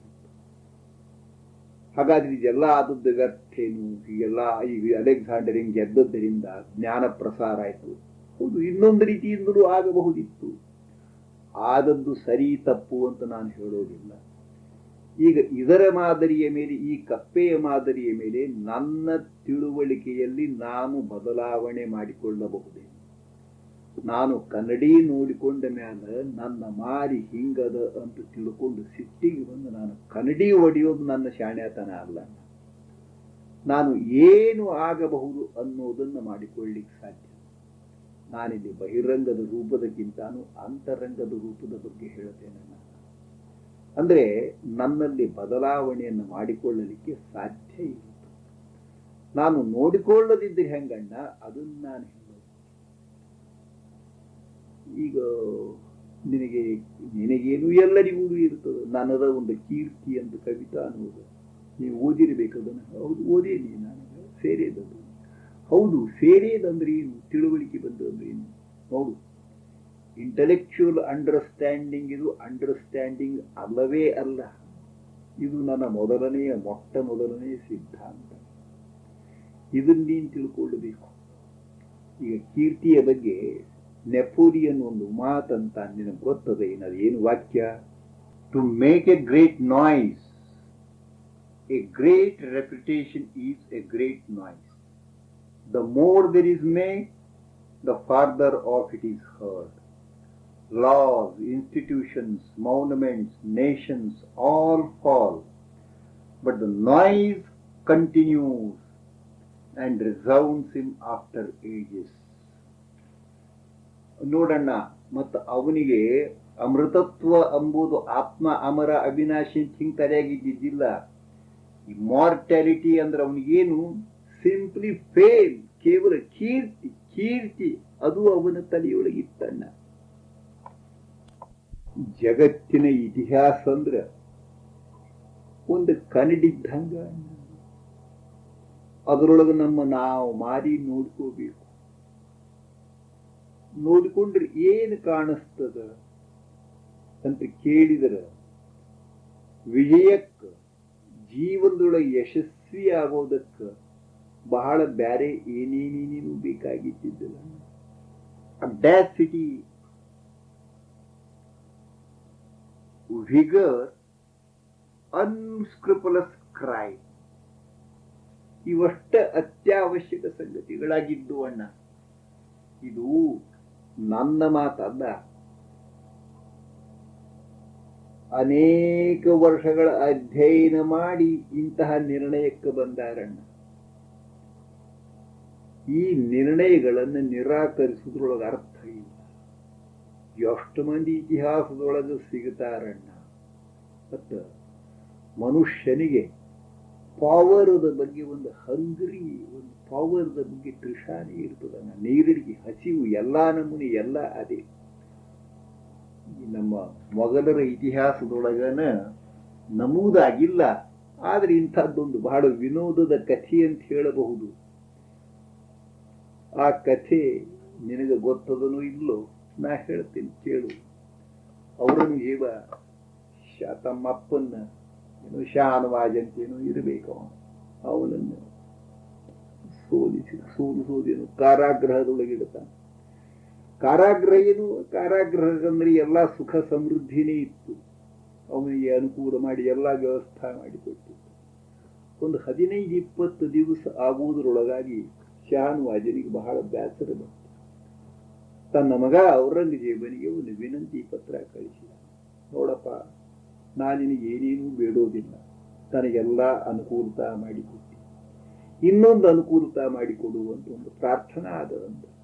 ಏನಿತ್ತು ಗೊತ್ತದೆ, ನಾನು ಸಣ್ಣ ಹುಡುಗರಿಗೆ ನನ್ನ ಕಾರಾಗೃಹದೊಳಗೆ ಒಂದು ಸಾಲಿಕ ತೆಗೀಲಿಕ್ಕಂತ ಮಾಡಿ, ನೀ ದಿನ ಏನ್ ಮಾಡಬೇಡ, ಒಂದು 30-40 ಹುಡುಗರನ್ನ, ಸಣ್ಣ ಹುಡುಗರನ್ನ ಕಳಿಸಿಕೊಡು. ಅವಕ್ಕೆ ನಾ ದಿನ ಓದು ಬರಹ ಕಲಿಸ್ತೇನೆ, ಸಾಲಿ ಕಲಿಸ್ತೇನೆ ಅವಕ್ಕೆ ಅಂತ. ಏನಣ್ಣ, ಔರಂಗಜೇಬನ ಅಪ್ಪನಿಗೆ ಶಾನವಾಜನಿಗೆ ಅಂಥ ಮಕ್ಕಳ ಮೇಲೆ ಬಹಳ ಪ್ರೀತಿ ಇದ್ದರೆ ತಾನು ರಾಜ್ಯ ಆಡುವ ಮುಂದೆ ಬೇಕಾದ ಮಾಡಬಹುದಿತ್ತು. ಅಂಥದ್ದು ಮಾಡಿದ್ದೇನು ಉಲ್ಲೇಖ ಇಲ್ಲ. ಮತ್ತೇನೋ ಏನೇನೋ ಮಾಡ್ತಿದ್ದ. ಅದಕ್ಕೆ ಅವ ಇದು ಹಿಂಗೆ ಯಾಕೆ ಉಂಟಾಯ್ತು ಗೊತ್ತದೇನು ಅವನಿಗೆ ಅಂತ ಕೇಳಿದ್ರೆ, ನೀನು ವಿಚಾರ ಮಾಡಿದನ್ನ ಯಾಕೆ ಅವ ಸಾಲಿ ಕಲಿಸ್ಬೇಕಂತ ಹೇಳ್ತೀನಿ. ಈ ಪ್ರಶ್ನೆಗೆ ಉತ್ತರ ನನಗೆ ಏನು ಅಷ್ಟೇನು ತಿಳಿವಲ್ದು. ಬೇಕೇನು ವಿಚಾರ ಮಾಡಿ ಹೇಳ್ತಿದ್ರೆ ಹೇಳಬೇಕಾದ್ರೆ, ಇಲ್ಲ ಮೋಜಿನ ಕಥೆಯದ ನೀವೇ ಹೇಳಿ ನೋಡೋಣ ಅದನ್ನೇ ನಾನು ಹೇಳೋದು. ಅವ ತನ್ನ ಎಲ್ಲ ಅಧಿಕಾರ ಕಳ್ಕೊಂಡು ಜೈಲಿನೊಳಗ ಖಾಲಿ ಕೂತ್ ಬಿಟ್ಟಿದ್ದ. ಬೋರ್ಡಮ್ ಎಂಬುದು ಬಹಳ ಕೆಟ್ಟಣ್ಣ. ಬೋರ್ಡಮ್ ಇದು ಬಹಳ ಭಯಾನಕ ರೋಗ. ಒಂದು ಔರಂಗಜೇಬ ಒಂದು 30-40 ಹುಡುಗರನ್ನು ಕಳಿಸಿಕೊಟ್ಟ. ಸಣ್ಣ ಸಣ್ಣ ಹುಡುಗರು ಇತ್ತು. ಏನ್ ಶಹಾನವಾಜ ತೊಡಗಿದ ಅದರೊಳಗ. ತೊಡಗಿದ ಅಂದ್ರೆ ಏನು, ಪ್ರೀತಿ ಇರ್ಲಿಲ್ಲಣ್ಣ. ಅವನ ಒಳಗ ಒಂದು ಏನು ಅತೃಪ್ತಿ ಇತ್ತ. ಅವ ಚಕ್ರವರ್ತಿ ಅಧಿಕಾರ ನಡೆಸಿ ಗೊತ್ತವನು. ಇಲ್ಲಿ ಒಬ್ಬನೇ ಖಾಲಿ ಕೂತಿದ್ದ. ಅಧಿಕಾರ ನಡೆಸಿಕೊಳ್ಳಿಕ್ಕೆ ಯಾರೇ ಬೇಕಲ್ಲ. ಅವು ಸಣ್ಣ ಹುಡುಗರು, ಅವಕ್ಕೇನ್ ತಿಳಿತದ. ಎದ್ ನಿಂದರ್ರಿ ಅಂತಿದ್ದ. ಅಥವಾಗೇನ್ ನೋಡ್ತೀವಿ, ಹೊರಗೆ ಯಾಕೆ ನೋಡ್ತೀರಿ ಅಂತಿದ್ದ. ಬಡಿತಿದ್ದ. ಕಿವಿ ಹಿಡ್ಕೋರಿ ಅಂತಿದ್ದ. ಏನ್ ಅಧಿಕಾರ ಅವನಿಗೆ. ಆ 30-40 ಹುಡುಗರ ಮೇಲೆ ತನ್ನ ಸಾಮ್ರಾಜ್ಯ ಆಳಿದಷ್ಟು ಸಂತೋಷ ಆಗಲಿಕ್ಕೆ. ಮಾಸ್ತರ್, ಎಲ್ಲಾ ಮಾಸ್ತರು ಹಿಂಗಿರ್ತಾರಂತಲ್ಲ. ಏನ್ ಆ ಸಾಲಿಯೊಳಗ ಅಧಿಕಾರ ನಡೆಸ್ತಿರ್ತ. ನನಗೇನ್ ಅನಿಸ್ತದನ್ನ, ನೀ ಹಿಂಗಂದ್ ಕೂಡ್ಲೆ ಹಿಂಗನ್ಬಹುದು. ಹಂಗಾದ್ರೆ ಒಳ್ಳೆ ಅಧಿಕಾರಿ ಹಿಂಗಿರುವುದಿಲ್ಲ, ಇದ್ದೇ ಇರ್ತದನ್ನ. ನೋಡು, ಬಹಳ ಮಹತ್ವದ ಮಾತು ಏನು ಅಂದ್ರೆ, ಜಗತ್ತಿನೊಳಗ ಪ್ರತಿಯೊಂದು ಸಂಗತಿಗೂ 3 ಅವಸ್ಥಾ. ಒಂದು ಪ್ರಕೃತಿ, ಒಂದು ಸಂಸ್ಕೃತಿ, ಒಂದು ವಿಕೃತಿ. ಪ್ರಕೃತಿ, ಸಂಸ್ಕೃತಿ, ವಿಕೃತಿ ಅಂತಂದ್ರೆ ಅದೇ ಇದಕ್ಕಂತಲ್ಲ. ಯಾವುದೇ ಒಂದು ವಸ್ತು, ಈಗ ದುಡ್ಡು ಪ್ರಕೃತಿ ಇದ್ದಂಗೆ. ಹೌದಪ್ಪ, ನಮಗೆ ವ್ಯವಹಾರದೊಳಗೆ ಬದುಕಬೇಕಾಗಿದೆ, ಅದಕ್ಕೆ ಇಂಚಿಂತ ಸಂಗತಿ ದುಡ್ಡು ಬೇಕು. ಹೌದು, ಅದು ವಿಕೃತಿ ಆತಂದ್ರೆ ಬರೀ ಅದೇ ಅಂದ್ರೆ ಅವನಿಗೆ ಕೂಡಿಸಿ ಇಡೋದ್ರೊಳಗನ ಒಂದು ಸಂತೋಷ ಆಗ್ತದೆ. ನಾ ಎಷ್ಟೋ ಸರಿ ಏನಂತೀನಿ ಬಹಳ ಮಂದಿಗೆ, ನೀವು ಅದನ್ನು ಖರ್ಚು ಮಾಡುವುದಿಲ್ಲ, ಒಂದೊಂದು ಕಲ್ಲಿನ ತುಣುಕು ತಂದಿದ್ದು ಬಂಗಾರ ಅಂತ ಇಟ್ಕೊಂಡು ಮನ್ಯಾಗ ಕೂತು ನಿಮ್ಗೆ ಸಂತೋಷ ಆಗ್ತದಲ್ಲ ಅಂತ ಅಂತಿರ್ತೇನೆ. ಅಂದ್ರೆ ಏನಣ್ಣ, ಇದು ಈ ಕಡೆ ಬಂದ್ರೆ ವಿಕೃತಿಯಾಗಿ ಬಿಡುತ್ತದೆ, ಇಲ್ಲಿ ನಿಂತರೆ ಪ್ರಕೃತಿ ಆಗ್ತದೆ, ಅದಕ್ಕಿಂತ ಸ್ವಲ್ಪ ಮುಂದೊಂದು ಹೆಜ್ಜೆ ಇಟ್ಟು ಸಂಸ್ಕೃತಿ ಆಗ್ತದೆ. ಹಂಗ ಅಧಿಕಾರ ಅದು ಪ್ರಕೃತಿ ಅಂದ್ರೆ ಇನ್ನೊಬ್ಬರ ಮ್ಯಾಲ ನಡೆಸೋದೇ ಅಧಿಕಾರ ಅಂತ ಅರ್ಥ ಅಲ್ಲಣ್ಣ. ತನ್ನ ಮ್ಯಾಲ ಅಧಿಕಾರ ನಡೆಸೋದು ಬಹಳ ಮಹತ್ವ ಇರ್ತದೆ. ಎಷ್ಟೋ ಸಾರಿ ಹೊರಗಿನವ್ರ ಮೇಲೆ ಏನು ದಬ್ಬಾಳಿಕೆ ನಡೆಸ್ತಿರ್ತಾನಲ್ಲ, ಅವ ತನ್ನ ಮ್ಯಾಲೂ ದಬ್ಬಾಳಿಕೆ ಮಾಡ್ತಿರ್ತಾನಣ್ಣ. ಅವಾಗ ತಿಳಿತಿರುವುದಿಲ್ಲ, ಅವೇನಂತಾನ ನಾ ಇನ್ನೊಬ್ಬರ ಮ್ಯಾಲ ದಬ್ಬಾಳಿಕೆ ಮಾಡ್ಲಿಕ್ಕೆ ಹತ್ತೀನಿ ಅಂತ. ಅವನಿಗೆ ಇದು ವಿಕೃತಿ ಎಂಬುದು ತಿಳಿಯೋದಿಲ್ಲ. ನೀ ಅನ್ಬಹುದು, ನಾ ಏನ್ ಯಾರ ಮ್ಯಾಲ ಅಧಿಕಾರ? ಹೌದು, ನಿನ್ನ ಮೇಲೆ ನೀ ದಬ್ಬಾಳಿಕೆ ಮಾಡ್ತೀದ್ದು ನೋಡ್ಕೋ ನೀನು. ಈಗ ನೋಡು, ಆಗಾಳೆ ಧನದ್ದು ಹೇಳಿದೆ, ಈಗ ಸದಾ ವಿಚಾರ ಮಾಡ್ಕೊ. ಈಗ ಊಟ ಮಾಡೋದು ಪ್ರಕೃತಿ, ಹಸಿವೆ ಆಗ್ತದೆ, ಹಸಿವೆ ಆಗೋದು ಬಹಳ ಪ್ರಕೃತಿ. ಹೆಂಗಿದು ಹಸಿವೆ ಆಗೋದು ಪ್ರಕೃತಿ ಅದ, ಹಂಗ ಹಸಿವೆ ಆಗದೆ ಇರೋದು ವಿಕೃತಿ. ಮತ್ತ ಹಸಿವೆ ಆದ ಮ್ಯಾಗ ಅದು ಉಂಡ್ರ ತೃಪ್ತಿ ಆಗೋದು ಸಂಸ್ಕೃತಿ. ಏನು ಉಣ್ತಾನೆ ಇರಬೇಕು ಅಂತ ಅನಿಸ್ತದಲ್ಲ, ಉಣ್ತಾನೆ ಇರೋದು. ಮುಂಜಾನೆ ಎದ್ದು ಕೂಡಲೇ ಮತ್ತೊಂದಿಲ್ಲ ಮುಗಿದೊಂದಿಲ್ಲ, ಉಣೋದು ತಿನ್ನೋದು ತಿನ್ನೋದು ತಿನ್ನೋದು. ಹಿಂಗಂದ್ರೆ ಏನನ್ನ ಒಂದು ವಿಕೃತಿ. ಹಿಂಗೆ ಯಾಕೆ ತಿಂತಾನೆ ಅಂತ ತಿಳ್ಕೋಬೇಕು. ನನಗ ಪ್ರತ್ಯಕ್ಷ ಭೌತಿಕ ಕ್ರಿಯೆಗಳೇನವಲ್ಲ, ಇವು ಮಾತ್ರ ವಿಕೃತಿ ಅಂತ ಅನಿಸ್ತಾ. ಒಳಗಿನ್ನು ಖರೆ ಅಂದ್ರೆ ವಿಕೃತಿ ಅಂತ ಅನ್ಸೋದು. ಈಗ ನೋಡು, ಏನು ಅಂತ ಕೇಳಿದ್ರಿ, ಅಧಿಕಾರ ಎಂಬುದು ಕೂಡ ಒಂದು ವಿಕೃತಿ ಯಾವಾಗ ಆಗ್ತದಣ್ಣ? ಈ ಅಧಿಕಾರ ಯಾಕೆ ಬಂದದ? ಈ ಅಧಿಕಾರದಿಂದ ನಾ ಏನು ಮಾಡಬಲ್ಲೆ ಅಂತೆಲ್ಲ ವಿಚಾರ ಮಾಡಿದರೆ ಅದನ್ನ ಸೆಲ್ಫ್ ರಿಫ್ಲೆಕ್ಷನ್ ಕನ್ನಡಿ ಅಂತನ್ನೆಲ್ಲ. ಇವ ಅಧಿಕಾರ ನಡೆಸುವ ಮನುಷ್ಯ ಸ್ವಲ್ಪ ಹೊತ್ತು ನಿಂತಾಗ ಅದು ಸೆಲ್ಫ್ ರಿಫ್ಲೆಕ್ಷನ್ ಅಂದ್ರೆ ಆತ್ಮಚಿಂತನ. ನೋಡು, ಅವು ಮೂರು ಮಾತು. ಇಂಟ್ರಾಸ್ಪೆಕ್ಷನ್ ಅಂತೀವಿ, ಸೆಲ್ಫ್ ರಿಫ್ಲೆಕ್ಷನ್ ಅಂತೀವಿ, ಸೆಲ್ಫ್ ಅಬ್ಸರ್ವೇಷನ್ ಅಂತೀವಿ.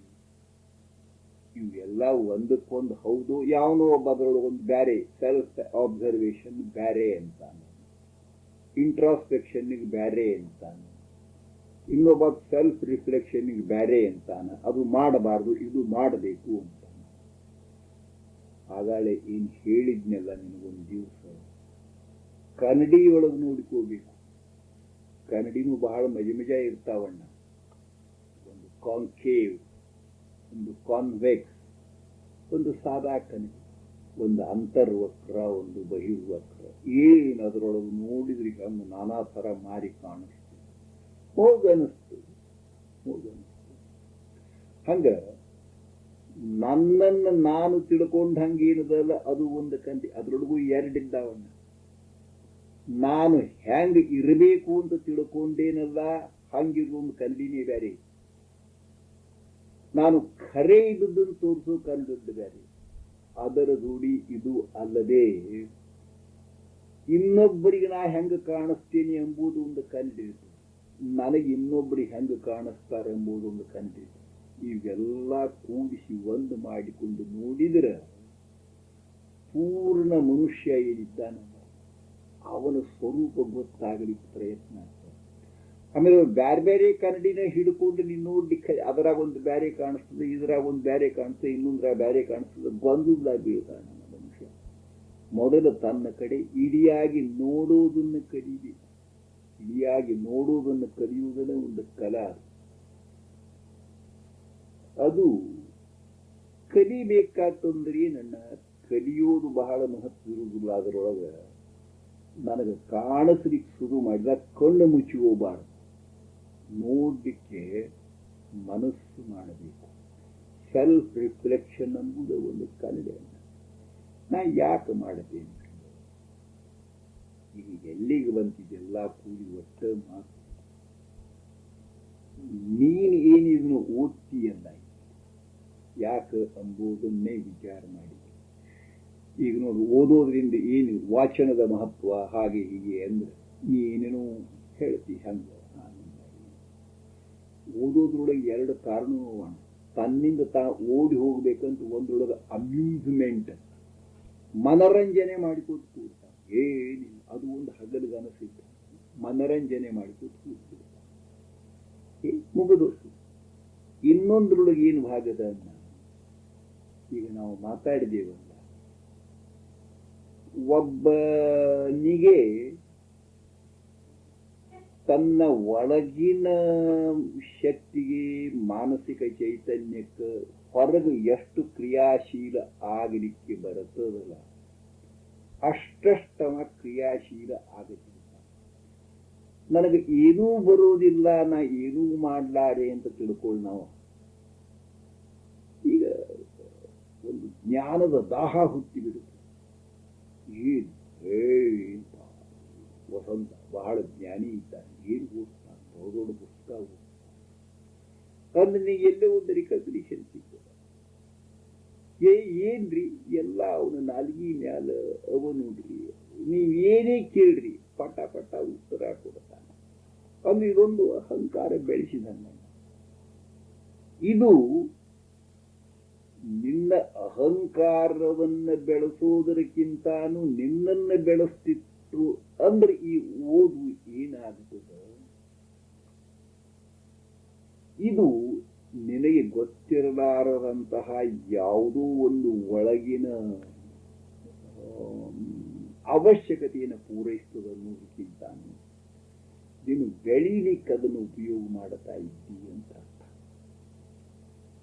ನೋಡು, ಅಧಿಕಾರ, ಸಾಮರ್ಥ್ಯ, ಶಕ್ತಿ ಅನ್ನೋದು ಆರೋಗ್ಯಪೂರ್ಣ ಇದ್ದಂಗ ರೋಗಿಷ್ಠನೂ ಆಗ್ಲಿಕ್ಕೆ ಸಾಧ್ಯದ.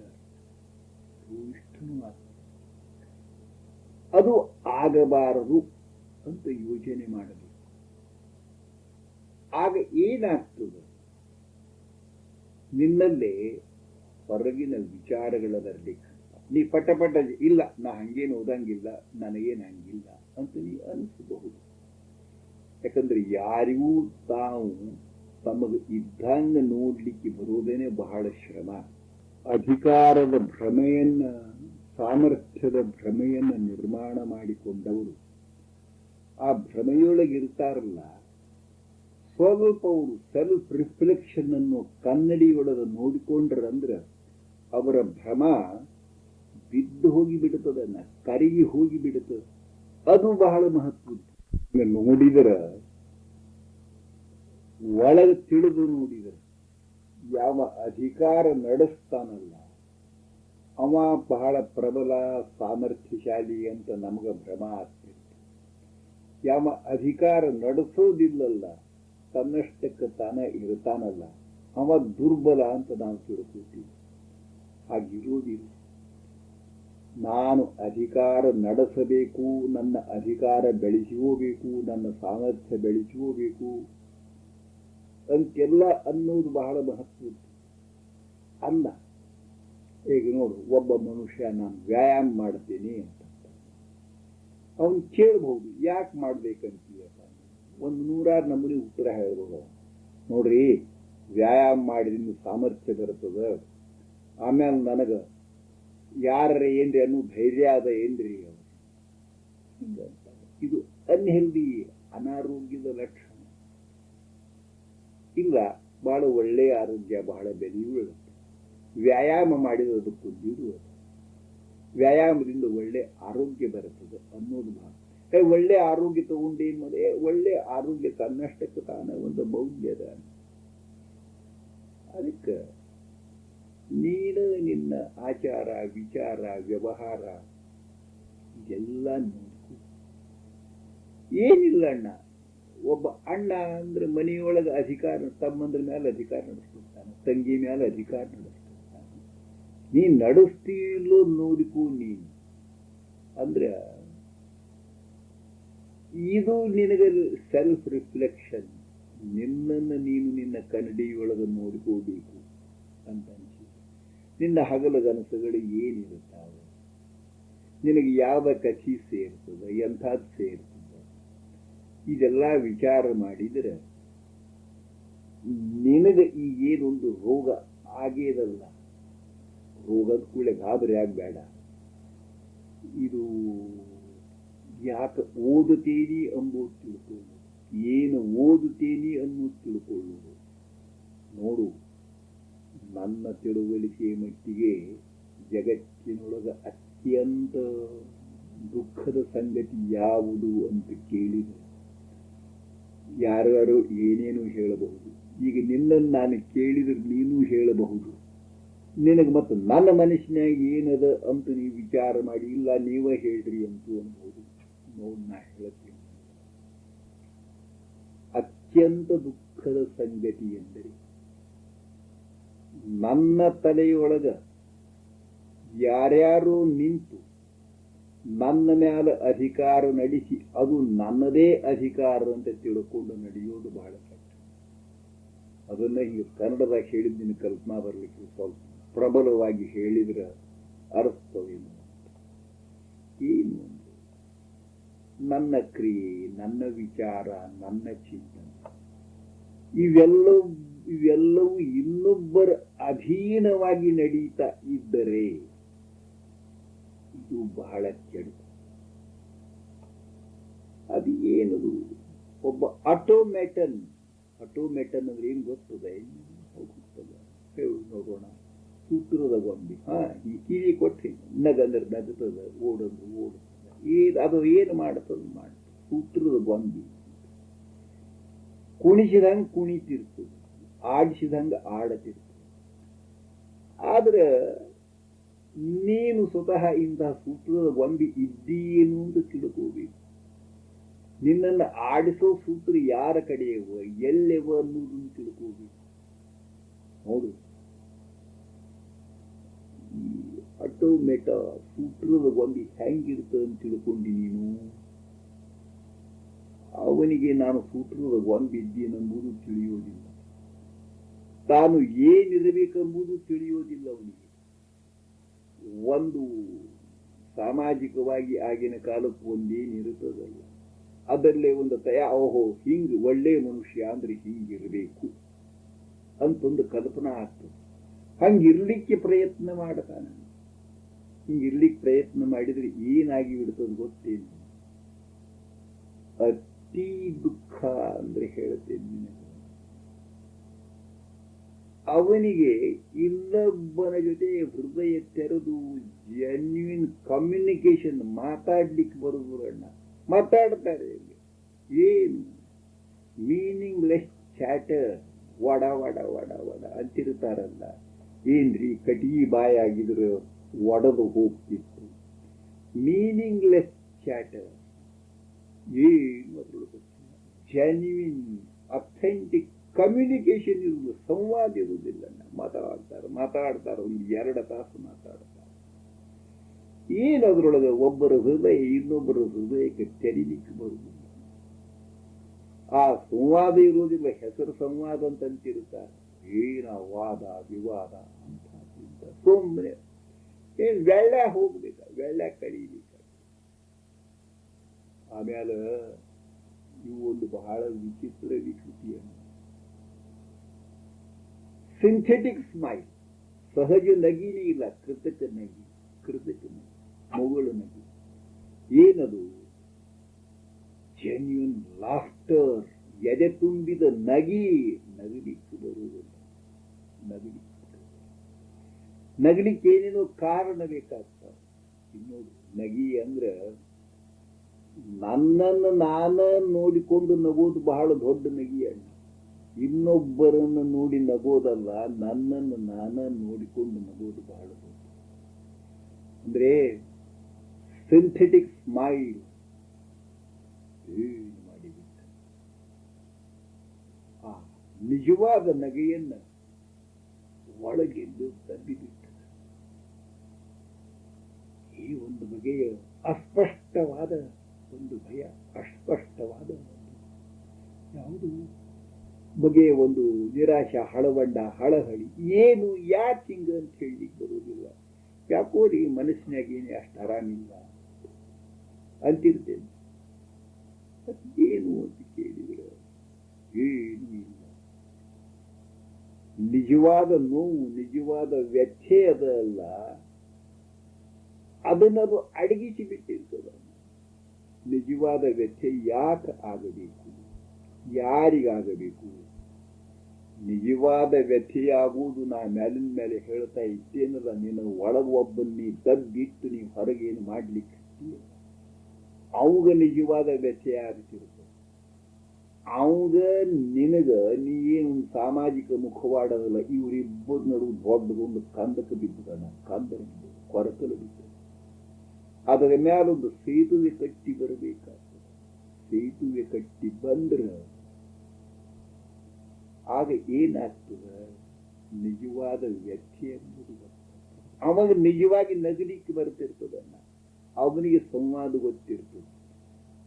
ಅದಕ್ಕೆ ಇದೆಲ್ಲ ಟೋಟಲಿ ಏನು ಅಂತ ಕೇಳಿದ್ರೆ ಈಗ ನಿನಗ ಸರಳ ಅನಿಸ್ತದೆ, ಅಂದ್ರೆ ಸ್ಪಷ್ಟ ಅನಿಸ್ಲಿಕ್ಕೆ ಹತ್ತೇರಿ. ನಿನಗ ಒಳಗೆ ನೋಡಿಕೋ ಅಂದ್ರೇನು, ಮಾತಾಡಿಕೋ ಅಂದ್ರೇನು, ನಮ್ದಿನ್ನ ತಯಾರಿನ ನಡೆದದನ್ನ. ನೀ ಏನಂತಿ, ನನಗ ಕವಿತಾ ಕಲಿಸ್ರಿ ಅಂತೀವಿ, ಸಾಹಿತ್ಯ ಕಲಿಸ್ರಿ ಅಂತೀವಿ. ಹೌದು, ನಾ ಅಂತೇನಿ. ಆ ಸಾಹಿತ್ಯ, ಕವಿತಾ ಇದೆಲ್ಲ ಕಲಿಸಬೇಕಾದ್ರೆ ಮೊದಲ ಜೀವನವನ್ನ ವಿಶುದ್ಧ ಮಾಡಬೇಕನ್ನ, ಜೀವನವನ್ನು ಪತನ. ರವೀಂದ್ರನಾಥ್ ಠಾಕೂರ್ ಒಂದು ಬಹಳ ಮೋಜಿನ ಚಂದ ಕವಿತಾ. ಏನ ಕವಿತಾದೊಳಗಿನ ಒಂದು ಸಾಲು ಅಂತ, ನನ್ನ ಹಾಡು ಇನ್ನೂ ಹಾಡೋದು ಹಂಗ ಉಳಿದೋದು, ನನ್ನ ತಂತು ವಾದ್ಯವನ್ನು ಶ್ರುತಿಪಡಿಸ್ಲಿಕ್ಕೆ ಹತ್ತೀನಿ, ಸರಿಗೊಳಿಸ್ಲಿಕ್ಕೆ ಹತ್ತೀನಿ. ನಿನಗೇನು ನಾನು ವ್ಯರ್ಥ ಮಾತಾಡ್ತೀನಿ ಅಂತ ಅನಿಸ್ತದೆ. ಈಗಾಗಲೇ ಒಂದು 25-30 ಕವಿತಾ ಪಂಪೊಂದು ಅದು ಇದು ಆಗಿ ನೀನು ಎಷ್ಟು ಓದಿಯಲ್ಲ ಆಗಿರುತ್ತದೆ. ಈಗ ನೋಡು, ಮುಖ್ಯವಾಗಿ ಕಾವ್ಯ ಅನ್ನೋದು ಜೀವನದಿಂದ ಬಹಳ ಬ್ಯಾರೆ ಅಂತ ನೀವು ತಿಳ್ಕೊಂಡಿದ್ರೆ ಅದು ನಿಮ್ಮ ತಿಳುವಳಿಕೆ ತಪ್ಪು ಅಂತ ತಿಳಿಸಿಕೊಡ್ಲಿಕ್ಕೆ. ಈಗೆಲ್ಲ ನಾವೇನು ಮಾಡ್ಲಿಕ್ಕೆ ಹತ್ತೀವಿ, ತಯಾರಿ ಮಾಡ್ಲಿಕ್ಕೆ ಹತ್ತೀವಿ. ತಯಾರಿ ತಂತು ವಾದ್ಯದ ಉದಾಹರಣೆ ಕೊಡೋದಕ್ಕಿಂತ ಸ್ವಲ್ಪ ಬೇರೆ ಉದಾಹರಣೆ ಕೊಡ್ತೀನಿ. ಇದಕ್ಕ ಬೆಳವಣಿಗೆಯ ನಿಯಮ ಅಂತ ಒಂದು ಕೃಷಿ ಮಾಡಬೇಕಾದ್ರೆ ಕೇಳಿಯಲ್ಲ, ಓದಿರಬೇಕಾದ್ರೆ ಎದೆಯ ಒಕ್ಕರಿಗನ ಹಾಡು ಓದಿ ನೋಡೋದು, ಇನ್ನೊಂದ್ಸಲ ಓದಿ. ಈ ಏನ್ ಮಾಡ್ಲಿಕ್ಕೆ ಹತ್ತೀವಿ ನಾವು ಎದೆಯ ಒಕ್ಕರಿಗರಾಗಿ ನಮ್ಮ ಎದೆಗಳನ್ನ ಹದಗೊಳಿಸ್ತಾ ಇದ್ದೀವಿ. ಇದು ಬಹಳ ನಿರರ್ಥಕ ಕೆಲಸ ಅಂತ ತಿಳ್ಕೋಬೇಡ. ನೋಡು, ಮೊನ್ನೆ ನಾನು ಮಾತಾಡಿದೆ ಪಂಡಿತರ ಬಗ್ಗೆ. ನಿನಗೆ ಪಂಡಿತ ಆಕಾರ ಇಂಗ್ಲಿಷ್ನ ಒಂದು ಬಹಳ ನೋಡಿನ ಕೋಲ್ಡ್ ಫಿಶ್ ಅಂತ.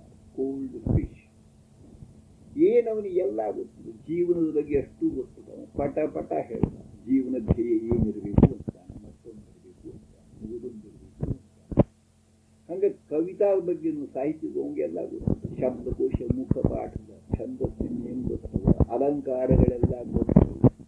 ಆದ್ರೆ ಏನೇನೇನೇನು ಎಲ್ಲಿಯೂ ಅದು ಒಳಗೆ ತಟ್ಟುವುದಿಲ್ಲ. ಅವನ ಅಂತಃಕರಣ ತಟ್ಟುವುದಿಲ್ಲ, ಅವನ ಅಂತಃಕರಣಕ್ಕೆ ಮುಟ್ಟೋದೇ ಇಲ್ಲ. ನೋಡು, ಕಾವ್ಯ ಅಂದ್ರೆ ಹೃದಯದ ಭಾಷಾ.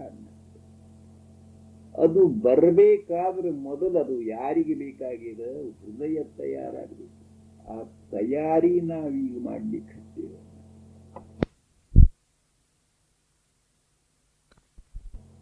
ಎಷ್ಟು ಸಾಲಿಯೊಳಗೆ ಎಷ್ಟು ಮಂದಿ ಎಷ್ಟು ವರ್ಷಗಳಿಂದ ಕವಿತಾ ಕಲಿಕೋದು ಬಂದಾರ. ಏನು ಅವರಿಗೆ ಕವಿತಾಕ ಭೆಟ್ಟಿ ಮುಂದೆ ಒಂದಷ್ಟು ಪರೀಕ್ಷಾ ಪಾಸ್ ಆಗಿ ಹೊರಗೆ ಬಿದ್ರು ಜೀವನದಾಗ ಆಗುವುದೇ ಇಲ್ಲ. ಎಂಥ ಆನಂದ ಕಳ್ಕೋತಾರ, ಅವರಿಗೆ ವಿಚಾರ ಬರುವುದಿಲ್ಲ. ಅದಕ್ಕೆ ಕಾರಣ ಕಲಿಸು ಪದ್ಧತಿನೂ ತಪ್ಪದ. ಹ್ಯಾಂಗ ಕಲಿಸ್ತಾರ, ಅನ್ವಯಾರ್ಥ, ಅವೇನು ಶಬ್ದಗಳು ಪಾಪ ಸಣ್ಣ ಮಕ್ಕಳ ಹಂಗ ಆಡಿಕೋತಿದ್ದಂಗಿರ್ತಾವ. ಅವನ್ ತಂದು ಕಿವಿ ಹಿಡಿದು ಎಳದು, ಇಲ್ಲಿ ನೀನು ಕರ್ತೃ, ಇದು ಕರ್ತೃ, ಇದು ಕ್ರಿಯಾಪದ, ಇದು ವಿಶೇಷಣ. ಆ ಕವಿತಾದೊಳಗಿನ ಶಬ್ದಗಳನ್ನೆಲ್ಲ ಕವಾಯತಕ್ಕೆ ಡ್ರಿಲ್ ಮಾಡಿಸಲಿಕ್ಕೆ ನಿಂದರಿಸಿದಂಗೆ ನಿಂದರಿಸಿದ್ರೆ ಆ ಕವಿತಾ ಏನನ್ನ ಅದು ಏನಾಗಿ ಬಿಡುತ್ತೆ, ಸತ್ತು ಹೋಗ್ತದೆ.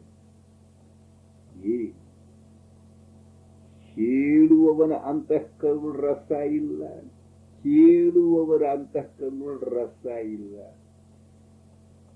ಇದು ಒಂದು ಪರೀಕ್ಷಾ ಕೇಳೋ ಪ್ರಶ್ನೆ. ಕಾವ್ಯಂ ಆನಂದಾಯ ಅಂತೀವಿ, ಹೌದು ಇದು ಪಾಠ ಆಗಿರ್ಬೋದು. ಆದ್ರೆ ಎಂದರೆನ್ನೆಗೊಂದು ಯಾವುದರೇ ಒಂದು ಕವಿತಾ ಓದಿ ಆನಂದ ಆಗೇನೆ, ಆ ಆನಂದ ಅನುಭೂತಿ ಅದ. ಇದು ಬಹಳ ಮಹತ್ವ. ಖರೇನ ಕವಿತಾ ಯಾವ ಕಳಕೋತ ಅವನ ಹೃದಯ ಒಂದು ಮರುಭೂಮಿಯಾಗಿ ಬಿಡುತ್ತದೆ. ಕವಿತಾ ಕಳ್ಕೊಳ್ಳುವುದು ಅಂದ್ರೇನು? ಹೃದಯದೊಳಗನ ಒಂದು ಕವಿತಾ ಇರ್ತದಂತ. ಆ ಕವಿತಾ ಕಳ್ಕೊಂಡ್ರೆ ಆ ಮರುಭೂಮಿಯೊಳಗೆ ನೀಡದೆ ಹೆಂಗಾಗಿರ್ತದಲ್ಲ, ಹಂಗ ಹೃದಯ ಆಗಿಬಿಡ. ಕವಿತಾ ಅಂದ್ರ ಕವಿ ಕಲ್ಪನಾ ನಿರರ್ಥಕ, ಏನೋ ಇರಲಾರದ ಮೃಗಜಲ ಅಂತ ಹಿಂಗಲ್ಲ. ಅದು ಬದುಕನ್ನೇ ಸಮೃದ್ಧಗೊಳಿಸುವಂತಹ ಸಂಗತಿ. ಅದು ಅದರೊಳಗ ಜೀವರಸ, ಜೀವನ ಸತ್ವ ಇದೆ. ಆ ದೃಷ್ಟಿಯಿಂದ ಕವಿತಾ ಕಲಿಬೇಕಾದ್ರೆ, ಕವಿತಾ ನಿನ್ನ ಪೋಷಣೆ ಮಾಡಬೇಕಾದಂತ ಮೊದಲು ನಿನ್ನಲ್ಲಿ ಇರುವಂತಹ ಎಲ್ಲ ಸಂಗತಿಗಳನ್ನು ಸಂವಾದಿಗೊಳಿಸ್ಬೇಕು, ಕೃಷಿಗೊಳಿಸ್ಬೇಕು, ಹದಗೊಳಿಸ್ಬೇಕು, ಸಿದ್ಧಗೊಳಿಸ್ಬೇಕು. ಅದು ನಡೆದು ಆಮ್ಯಾಲ ಸಾಹಿತ್ಯದ ಕಡೆ ನೋಡು ದೃಷ್ಟಿನ ಬದಲಾಗ್ತದೆ. ಈಗ ಎಷ್ಟೋ ಸಾರಿ ಹೇಳ್ತಾರಲ್ಲ, ಅದೇ ಮಾತು ಎಲ್ಲೆಲ್ಲೂ ಹೋಗ್ತಾವ. ನಾನು ಯಾವುದೇ ಒಂದು ಕೆಲಸವನ್ನು ಯಾವುದೇ ಕೆಲಸಕ್ಕಾಗಿ ಮಾಡ್ತೀನಿ, ಅದಕ್ಕಾಗಿ ಮಾಡ್ತೀನಿ, ಅದರ ಹಿಂದೊಂದು ಯಾವುದೋ ಉದ್ದೇಶ ಇದೆ. ಆ ಉದ್ದೇಶ ಯಾವುದು ಅಂತ ತಿಳ್ಕೊಳ್ಳಿ. ಅಂದ್ರೆ ಈಗ ಹೇಳಿದ್ದೆಲ್ಲ ಅಲೆಕ್ಸಾಂಡರ್ ಹಿಂಗ ಗೆಲ್ಲಲಿಕ್ಕೆ ಹೋದ ಅಲ್ಲ, ಅದರೊಳಗೆ ಅವನ ಹಿಂದೆ ಒಂದು ಅವನಿಗೆ ತಿಳಿಲಾರದಂತಹ ಒಂದು ಉದ್ದೇಶ ಇತ್ತು. ಹಂಗ ಈಗ ನಿನ್ನ ಒಳಗಿನ ಉದ್ದೇಶ ತಿಳ್ಕೊಂಡ್ರೆ ನಿನ್ನ ಮುಖವಾಡಗಳೆಲ್ಲ ಕಳಚಿ ಬಿದ್ದು ಅಂದ್ರೆ ನೀನು ಬೆಳೀಲಿಕ್ಕೆ ಅವಕಾಶ ಆಗುತ್ತದೆ. ಆ ಬೆಳೀಲಿಕ್ಕೆ ಅವಕಾಶ ಆಗಬೇಕು ಎಂಬುದು ಬಹಳ ಮಹತ್ವ. ಆಗ ಮನಸ್ಸು ಬಹಳ ಆರೋಗ್ಯಪೂರ್ಣ ಆಗಲಿಕ್ಕೆ, ನಿನ್ನ ದಿನದಿಂದ ವ್ಯವಹಾರ ಸಹಿತ ಬದಲು ಆಗಬಹುದು. ಅದು ಆಗೋದಕ್ಕಾಗಿ ನೀನು ಏನೇನು ಮಾಡಬೇಕದನ್ನು ಬಹಳ ಮಾತಾಡಿದ್ದೀನಿ. ಮೊದಲ ಮನುಷ್ಯ ಅಂದ್ರೆ ಏನು ತಿಳ್ಕೊಂಡೇವಿ. ಇವೆಲ್ಲ ಮಾತು ನೀನು ತಿಳ್ಕೊಳ್ಳೋದು ಅಗತ್ಯನೂ ಬಹಳ. ಈಗ ನೋಡು, ನಿಮ್ಮ ಶಾಲೆಯೊಳಗೆ ಹುಡುಗರು, ನಿಮ್ಮ ಒಂದು ಕ್ಲಾಸಿನೊಳಗೂ ಎಷ್ಟು ಹುಡುಗರು ಪರಸ್ಪರ ಎಷ್ಟು ಒಬ್ಬರಿಗೊಬ್ಬರು ಸಂಬಂಧ ಬೆಳೆದವ. ಮಾಸ್ತರಿಗೂ ನಿಮಗೂ ಎಷ್ಟು ಸಂಬಂಧ ಬೆಳೆದ. ಈ ನಿಂದ ಒಂದು 40-50 ಹುಡುಗರೊಳಗೆ ಒಂದು 4-5 ಮಂದಿ ಗುರುತಿರಬಹುದು. ಆ ಗುರುತಿನೊಳಗೂ ಖರೆ ಸ್ನೇಹ ಅನ್ನೋದು ಏನು? ಒಮ್ಮನೆ ಸ್ನೇಹದ ಮೇಲೆ ಒಂದು ದೊಡ್ಡ ನಿಬಂಧದಲ್ಲಿ ಸಾಧ್ಯ. ಸ್ನೇಹವನ್ನು ನಾನು ಅನುಭವಿಸದಿದ್ರೆ ಏನು ಅಂದ್ರೆ, ಇದು ಯಾವುದೋ ಒಂದು ಬೌದ್ಧಿಕ ಕಸರತ್ತಲ್ಲ. ಕಾವ್ಯ ಇದು ಬೌದ್ಧಿಕ ಕಸರತ್ತಲ್ಲ, ಅಂತಃಕರಣದ ಆಹಾರ. ನೀನು ಮೇಲಿನ ಮೇಲೆ ನನ್ನೊಂದು ಕವಿತಾ ಅಂತಿರ್ತೀಯ, ಅನಾದಿ ಕಾಲದ ಸಮಸ್ಯೆ ಅಂತ ಬರ್ತದೆ. ಇಷ್ಟು ಬೆಳಕಿದ್ದದ್ದು ಇಷ್ಟು ಕತ್ಲಿ ಎಲ್ಲಿದ್ ಬಂತು ಅಂತಂದು ನಾನು ಬಹಳ ವಿಚಾರ ಮಾಡ್ತೇನೆ. ಈಗ ನೋಡು, ಒಂದು 6 ತಿಂಗಳ ಮಗುವಿಗೆ, 5 ತಿಂಗಳ ಮಗುವಿಗೆ ಪ್ರೇಮ ಅಂದ್ರೆ ಏನು ಗೊತ್ತದ ಏನು, ಶಬ್ದ ಗೊತ್ತದ ಏನು, ವ್ಯಾಖ್ಯೆ ಗೊತ್ತದ ಏನು, ಯಾರದಕ್ಕೆ ಕಲಿಸಿದರು? ಆದ್ರೆ ಅದಕ್ಕೆ ಪ್ರೇಮದ ಅನುಭೂತಿ, ಭಯದ ಅನುಭೂತಿ ಅದ, ಆನಂದದ ಅನುಭೂತಿ ಅದ, ನಿರ್ಭಯತೆಯ ಅನುಭೂತಿ ಅದ, ಸ್ವಸ್ಥತೆಯ ಅನುಭೂತಿ ಅದ. ಆದ್ರೆ ಈ ಶಬ್ದಗಳೆಲ್ಲ ಅವಕ್ಕೆ ಯಾವುದೂ ಗೊತ್ತಿಲ್ಲ, ಅದಕ್ಕೆ ಏನೇನು ಸಂಘರ್ಷ ಇಲ್ಲ, ಸ್ವಸ್ಥವಾಗಿ ಬೆಳೀತಾ ಇರುತ್ತದೆ. ಅದಕ್ಕೆ ಗೊತ್ತಾಗ್ತದೆ ಪ್ರೇಮ ಸಿಗ್ತಾ ಇದೆ ಎಂಬುದು ಗೊತ್ತಾಗ್ತದೆ, ಸಿಗ್ತಾ ಇಲ್ಲ ಎಂಬುದು ಗೊತ್ತಾಗ್ತದೆ. ಆದ್ರೆ ನಾನೇ ನಿನ್ನ ಕೇಳಿದರೆ ಈಗ ಏನು, ಯಾಕೆ ಹಿಂಗಾಯ್ತು? ಇಷ್ಟೆಲ್ಲ ಇದ್ದಂತಹ ಭಾವಗಳು ಅಭಿವ್ಯಕ್ತಿಗೊಂಡು ಬೆಳೀತಾ ಇರುವಂತಹ ಭಾವಗಳು ಬೆಳೀತಾ ಬೆಳೀತಾ ಮನುಷ್ಯ ಬೆಳೀತಾ ಬೆಳೀತಾ ಏನಾದವು, ಎಲ್ಲಿ ಹೋದು ಎಲ್ಲಿ ಹೋದು ಅಂತ ಬಹಳ ವಿಚಾರ ಮಾಡ್ತೀವಿ. ಇದು ಬಹಳ ಮಹತ್ವದ. ಎಲ್ಲಿ ಹೋದು ಅವೆಲ್ಲ? ಹಂಗ ತಿಳುವಳಿಕೆಯಿಂದ ಪ್ರೇಮ ಇದ್ರ ಡೆಫಿನಿಷನ್ ಕಲ್ತ ಮ್ಯಾಲ ಆ ಮಗು ಬೆಳೀತದ ಅಂದ್ರೆ ಅಸಾಧ್ಯನೇ ಇಲ್ಲ. ಇವೆಲ್ಲ ನೋಡು, ಬುದ್ಧಿ ಮತ್ತು ಭಾವ ಇವುಗಳೆರಡು ಸಂಘರ್ಷ ಶುರುವಾಯಿತು ಅಂತಾರೆ. ಯಾರೋ ಹೇಳ್ತಾರೆ 18ನೇ ಶತಮಾನಕ್ಕಾತು ಅಂತಾರೆ, 19ನೇ ಶತಮಾನಕ್ಕಾತು. ಬಹಳ ಹಳೆ ಕಾಲದಾಗ ಶುರುವಾಗ್ತದೆ. ಯಾಕಾಗಬೇಕು? ಬುದ್ಧಿ ಒಂದು ಹೇಳುತ್ತದೆ, ಹೃದಯ ಒಂದು ಹೇಳುತ್ತದೆ. ರಸೆಲ್ ಅಂತ ಏನು ಬಹಳ ಅಡ್ಮೈರ್ ಮಾಡ್ತೀಯಲ್ಲ, ಅವನ ಜೀವನ ದುಃಖ ನೋಡೋ ಹಂಗೆ ನಾನು ಹೇಳಬಹುದು. ಅವ ಏನಂತಾನೆ ಈಗ, ಅವ ಎಷ್ಟು ನಿರಾಕರಣ ಮಾಡಿದ ಎಂಬುದನ್ನು ಕೇಳಿಕೋನಿ. ಅವ ಏನ್ ಹೇಳ್ತಾನ? ಅನೇಕ ಮೌಲಿಕ ಪ್ರಶ್ನೆಗಳನ್ನು ನಾನು ಕೇಳುತ್ತೇನೆ, ಅವುಗಳಿಗೆ ಬುದ್ಧಿಯ ಕಡೆ ಉತ್ತರ ಇಲ್ಲ, ಭಾವದ ಕಡೆ ಹೃದಯಕ್ಕೆ ಉತ್ತರ ಗೊತ್ತವ. ಆದ್ರೆ ನನಗೆ ಹೃದಯದ ಉತ್ತರ ಒಪ್ಪಿಗೆ ಆಗುವುದಿಲ್ಲ. ಒಪ್ಪಿಯಾಗುವುದು ಯಾರಿಗಂಡ? ಅವನ ಬುದ್ಧಿ ಒಪ್ಪಿಯಾಗುವುದಿಲ್ಲ. ಇಂತಹ ಅವಸ್ಥಾ ಬೇಕು ಅಂತ ಅನಿಸ್ತು. ಎಂಥ ನರಕ ನೋಡು. ನಾವು ಏನು ಮಾಡಿಬಿಡ್ತೇವಿ? ತಪ್ಪು ಹೆಜ್ಜೆನ ಇಡ್ಲಿಕ್ಕೆ ಶುರು ಮಾಡ್ತೇವಿ. ಇದು ತಪ್ಪು ಹೆಜ್ಜೆ ಇಡ್ಲಿಕ್ಕೆ ಶುರು ಮಾಡ್ತೇವಂದ್ರೆ ಅದು ತಿಳಿದು ತಿಳಿದು ಇಟ್ಟಂಗನೆ ಎಲ್ಲಿಯೂ ಒಂದು ಸಂಘರ್ಷ ಆಗಿ ಯಾವುದದು? ಇದನ್ನ ಶ್ರೀ ಅರವಿಂದರು ಒಂದು ಕಡೆ ಬಹಳ ಚಂದ ಹೇಳ್ತಾರೆ. ಏನು ಅಂದ್ರೆ ಧೀ ಮತ್ತು ಮತಿ. ಅದು ನೋಡು, ಇವುಗಳಿಗೆ ವೇದ ಕಾಲದೊಳಗೆ ಏನೇನು ಅರ್ಥ ಇತ್ತು ಗೊತ್ತು. ಈಗ ಅವೆಲ್ಲ ಬಹಳ ಬ್ಯಾರೇನೆ ಅರ್ಥ ಆಗಿಬಿಟ್ಟಿರ್ತಾವ. ಪಾಶ್ಚಿಮಾತ್ಯರ ಪರಿಚಯ ಆದ ಬೇರೆ ಬೇರೆ ಶಬ್ದಗಳು ಬರ್ಲಿಕ್ಕೆ ಹತ್ತಾವ. ಹಳೆ ಶಬ್ದಗಳು ಹಳೆ ಜ್ಞಾನ ಮರೆಸೋದಂಗ ಆಗಿಬಿಡುತ್ತೆ. ಮನುಷ್ಯನನ್ನ ನಡೆಸೋದು ಮತಿ ಮನ್ಯು, ಧೀ ಅಲ್ಲ ಅಂತಾರೆ ಒಂದು ಕಡೆ. ಅಂದ್ರೆ ಏನು? ಇದನ್ನು ತಿಳ್ಕೊಳ್ಳಿಕ್ಕೆ ಪ್ರಯತ್ನ. ಒಂದು ರೀತಿಯಿಂದ ನೋಡಿದರೆ ಇಂಥ ದುರ್ಯೋಧನನು ಒಂದು ಕಡೆ ಆಡ್ತಾನೆ. ಜಾನಾಮಿ ಧರ್ಮಂ ನಚಮೇ ಪ್ರವೃತ್ತಿ, ಜಾನಾನ್ಯ ಧರ್ಮಂ ನಚಮೇ ನಿವೃತ್ತಿ, ಕೇನಾಪಿ ದೇವೇನ ಹೃದಯ ಸ್ಥಿತೇನ ಯಥಾ ನಿಯುಕ್ತೋಸ್ಮಿ ತಥಾ ಕರೋಮಿ. ಏನಂತ ಅರ್ಥ? ನನಗೆ ಧರ್ಮ ಅಂದ್ರೆ ಏನೂ ಗೊತ್ತದ, ಆದ್ರೆ ನನಗೆ ಅದನ್ನು ಮಾಡೋ ಮನಸ್ಸಾಗೋದಿಲ್ಲ, ಪ್ರವೃತ್ತಿ ಆಗೋದಿಲ್ಲ. ಯಾವುದು ಅಧರ್ಮ ಎಂಬುದು ನನಗೆ ಗೊತ್ತದ, ಆದ್ರೆ ಅದರ ನಿವೃತ್ತಿ, ಅದನ್ನು ಬಿಡಬೇಕಂತ ಅನ್ಕೋದಿಲ್ಲ. ನನ್ನ ಒಳಗೆ ಯಾರೋ ಒಬ್ರು ದೇವರು ಅಂತಂತಾನವ. ದೇವರಿಗೇನಂತ ಇಂಥ ಹಾದಿ ತಪ್ಪಿಸೋ ಕೆಲಸ ದೇವರದಲ್ಲ. ಅವ ತನ್ನ ಒಳಗೇನೋ ಒಂದು ಸ್ವಭಾವದ ಅಲ್ಲ, ಅಥವಾ ಏನೋ ಒಂದು ಮಾಡಿಕೊಂಡಾನಲ್ಲ, ಅದಕ್ಕೆ ದೇವರು ಅಂತಂತಾನೆ. ಅದು ಯಾವುದು ಎಂಬುದು ತಿಳ್ಕೊಳ್ಳೋ ಮನಸ್ಸಿಲ್ಲ ಅವನಿಗೆ. ಅಂದ್ರೆ ಹಿಂಗಂದ್ರೂ ನಾನು ಒಂದೇ ಒಂದು ಮಾತು ನಿನಗೆ ಹೇಳೋದು, ಮನುಷ್ಯ ಎಂತಹ ಅವಸ್ಥೆಯೊಳಗೂ ತನ್ನ ಜವಾಬ್ದಾರಿ ತಪ್ಪಿಸಿಕೊಳ್ಳಿಕ್ಕೆ ಸಾಧ್ಯ ಇಲ್ಲ. ನೋಡು, ಒಂದು ಬಹಳ ಮೂಜಿನ ಸಂಗತಿ ಹೇಳ್ತೇನೆ.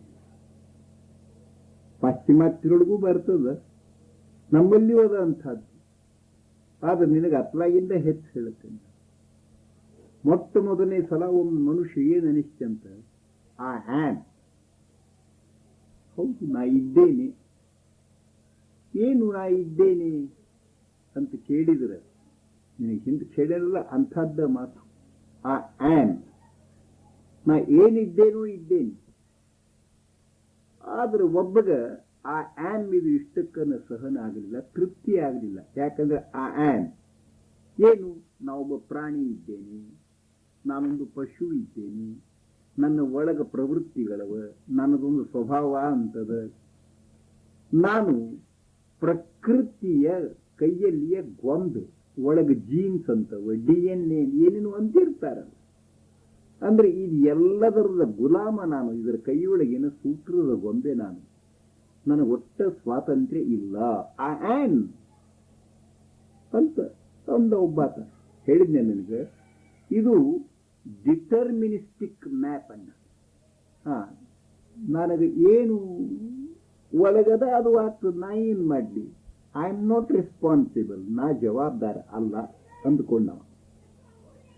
ಮುಂದೆ ಒಬ್ಬಗ ಏನರಿಸ್ತು, ಐ ಆಮ್ ಹೌದು, ಬಟ್ ಐ ಮಸ್ಟ್ ಅಂತ ಅನಿಸ್ತು, ನಾನು ಮಾಡಲೇಬೇಕು. ಏನು, ನನ್ನಲ್ಲಿ ಇಂಚಿಂತ ದ್ರವ್ಯಗಳವ, ನಾನು ಸ್ವಲ್ಪ ಸ್ವಾತಂತ್ರ್ಯದ, ನಾ ಅದನ್ನು ಮಾಡಬಹುದು, ನಾ ಇದನ್ನು ಮಾಡಬಹುದು, ನಾನು ಮಾಡಲೇಬೇಕು ಅಂತ ಅನಿಸಿ ಮುಂದೊಂದು ಹೆಜ್ಜೆ ಇಟ್ಟ. ಎರಡನೇ ಹೆಜ್ಜೆ,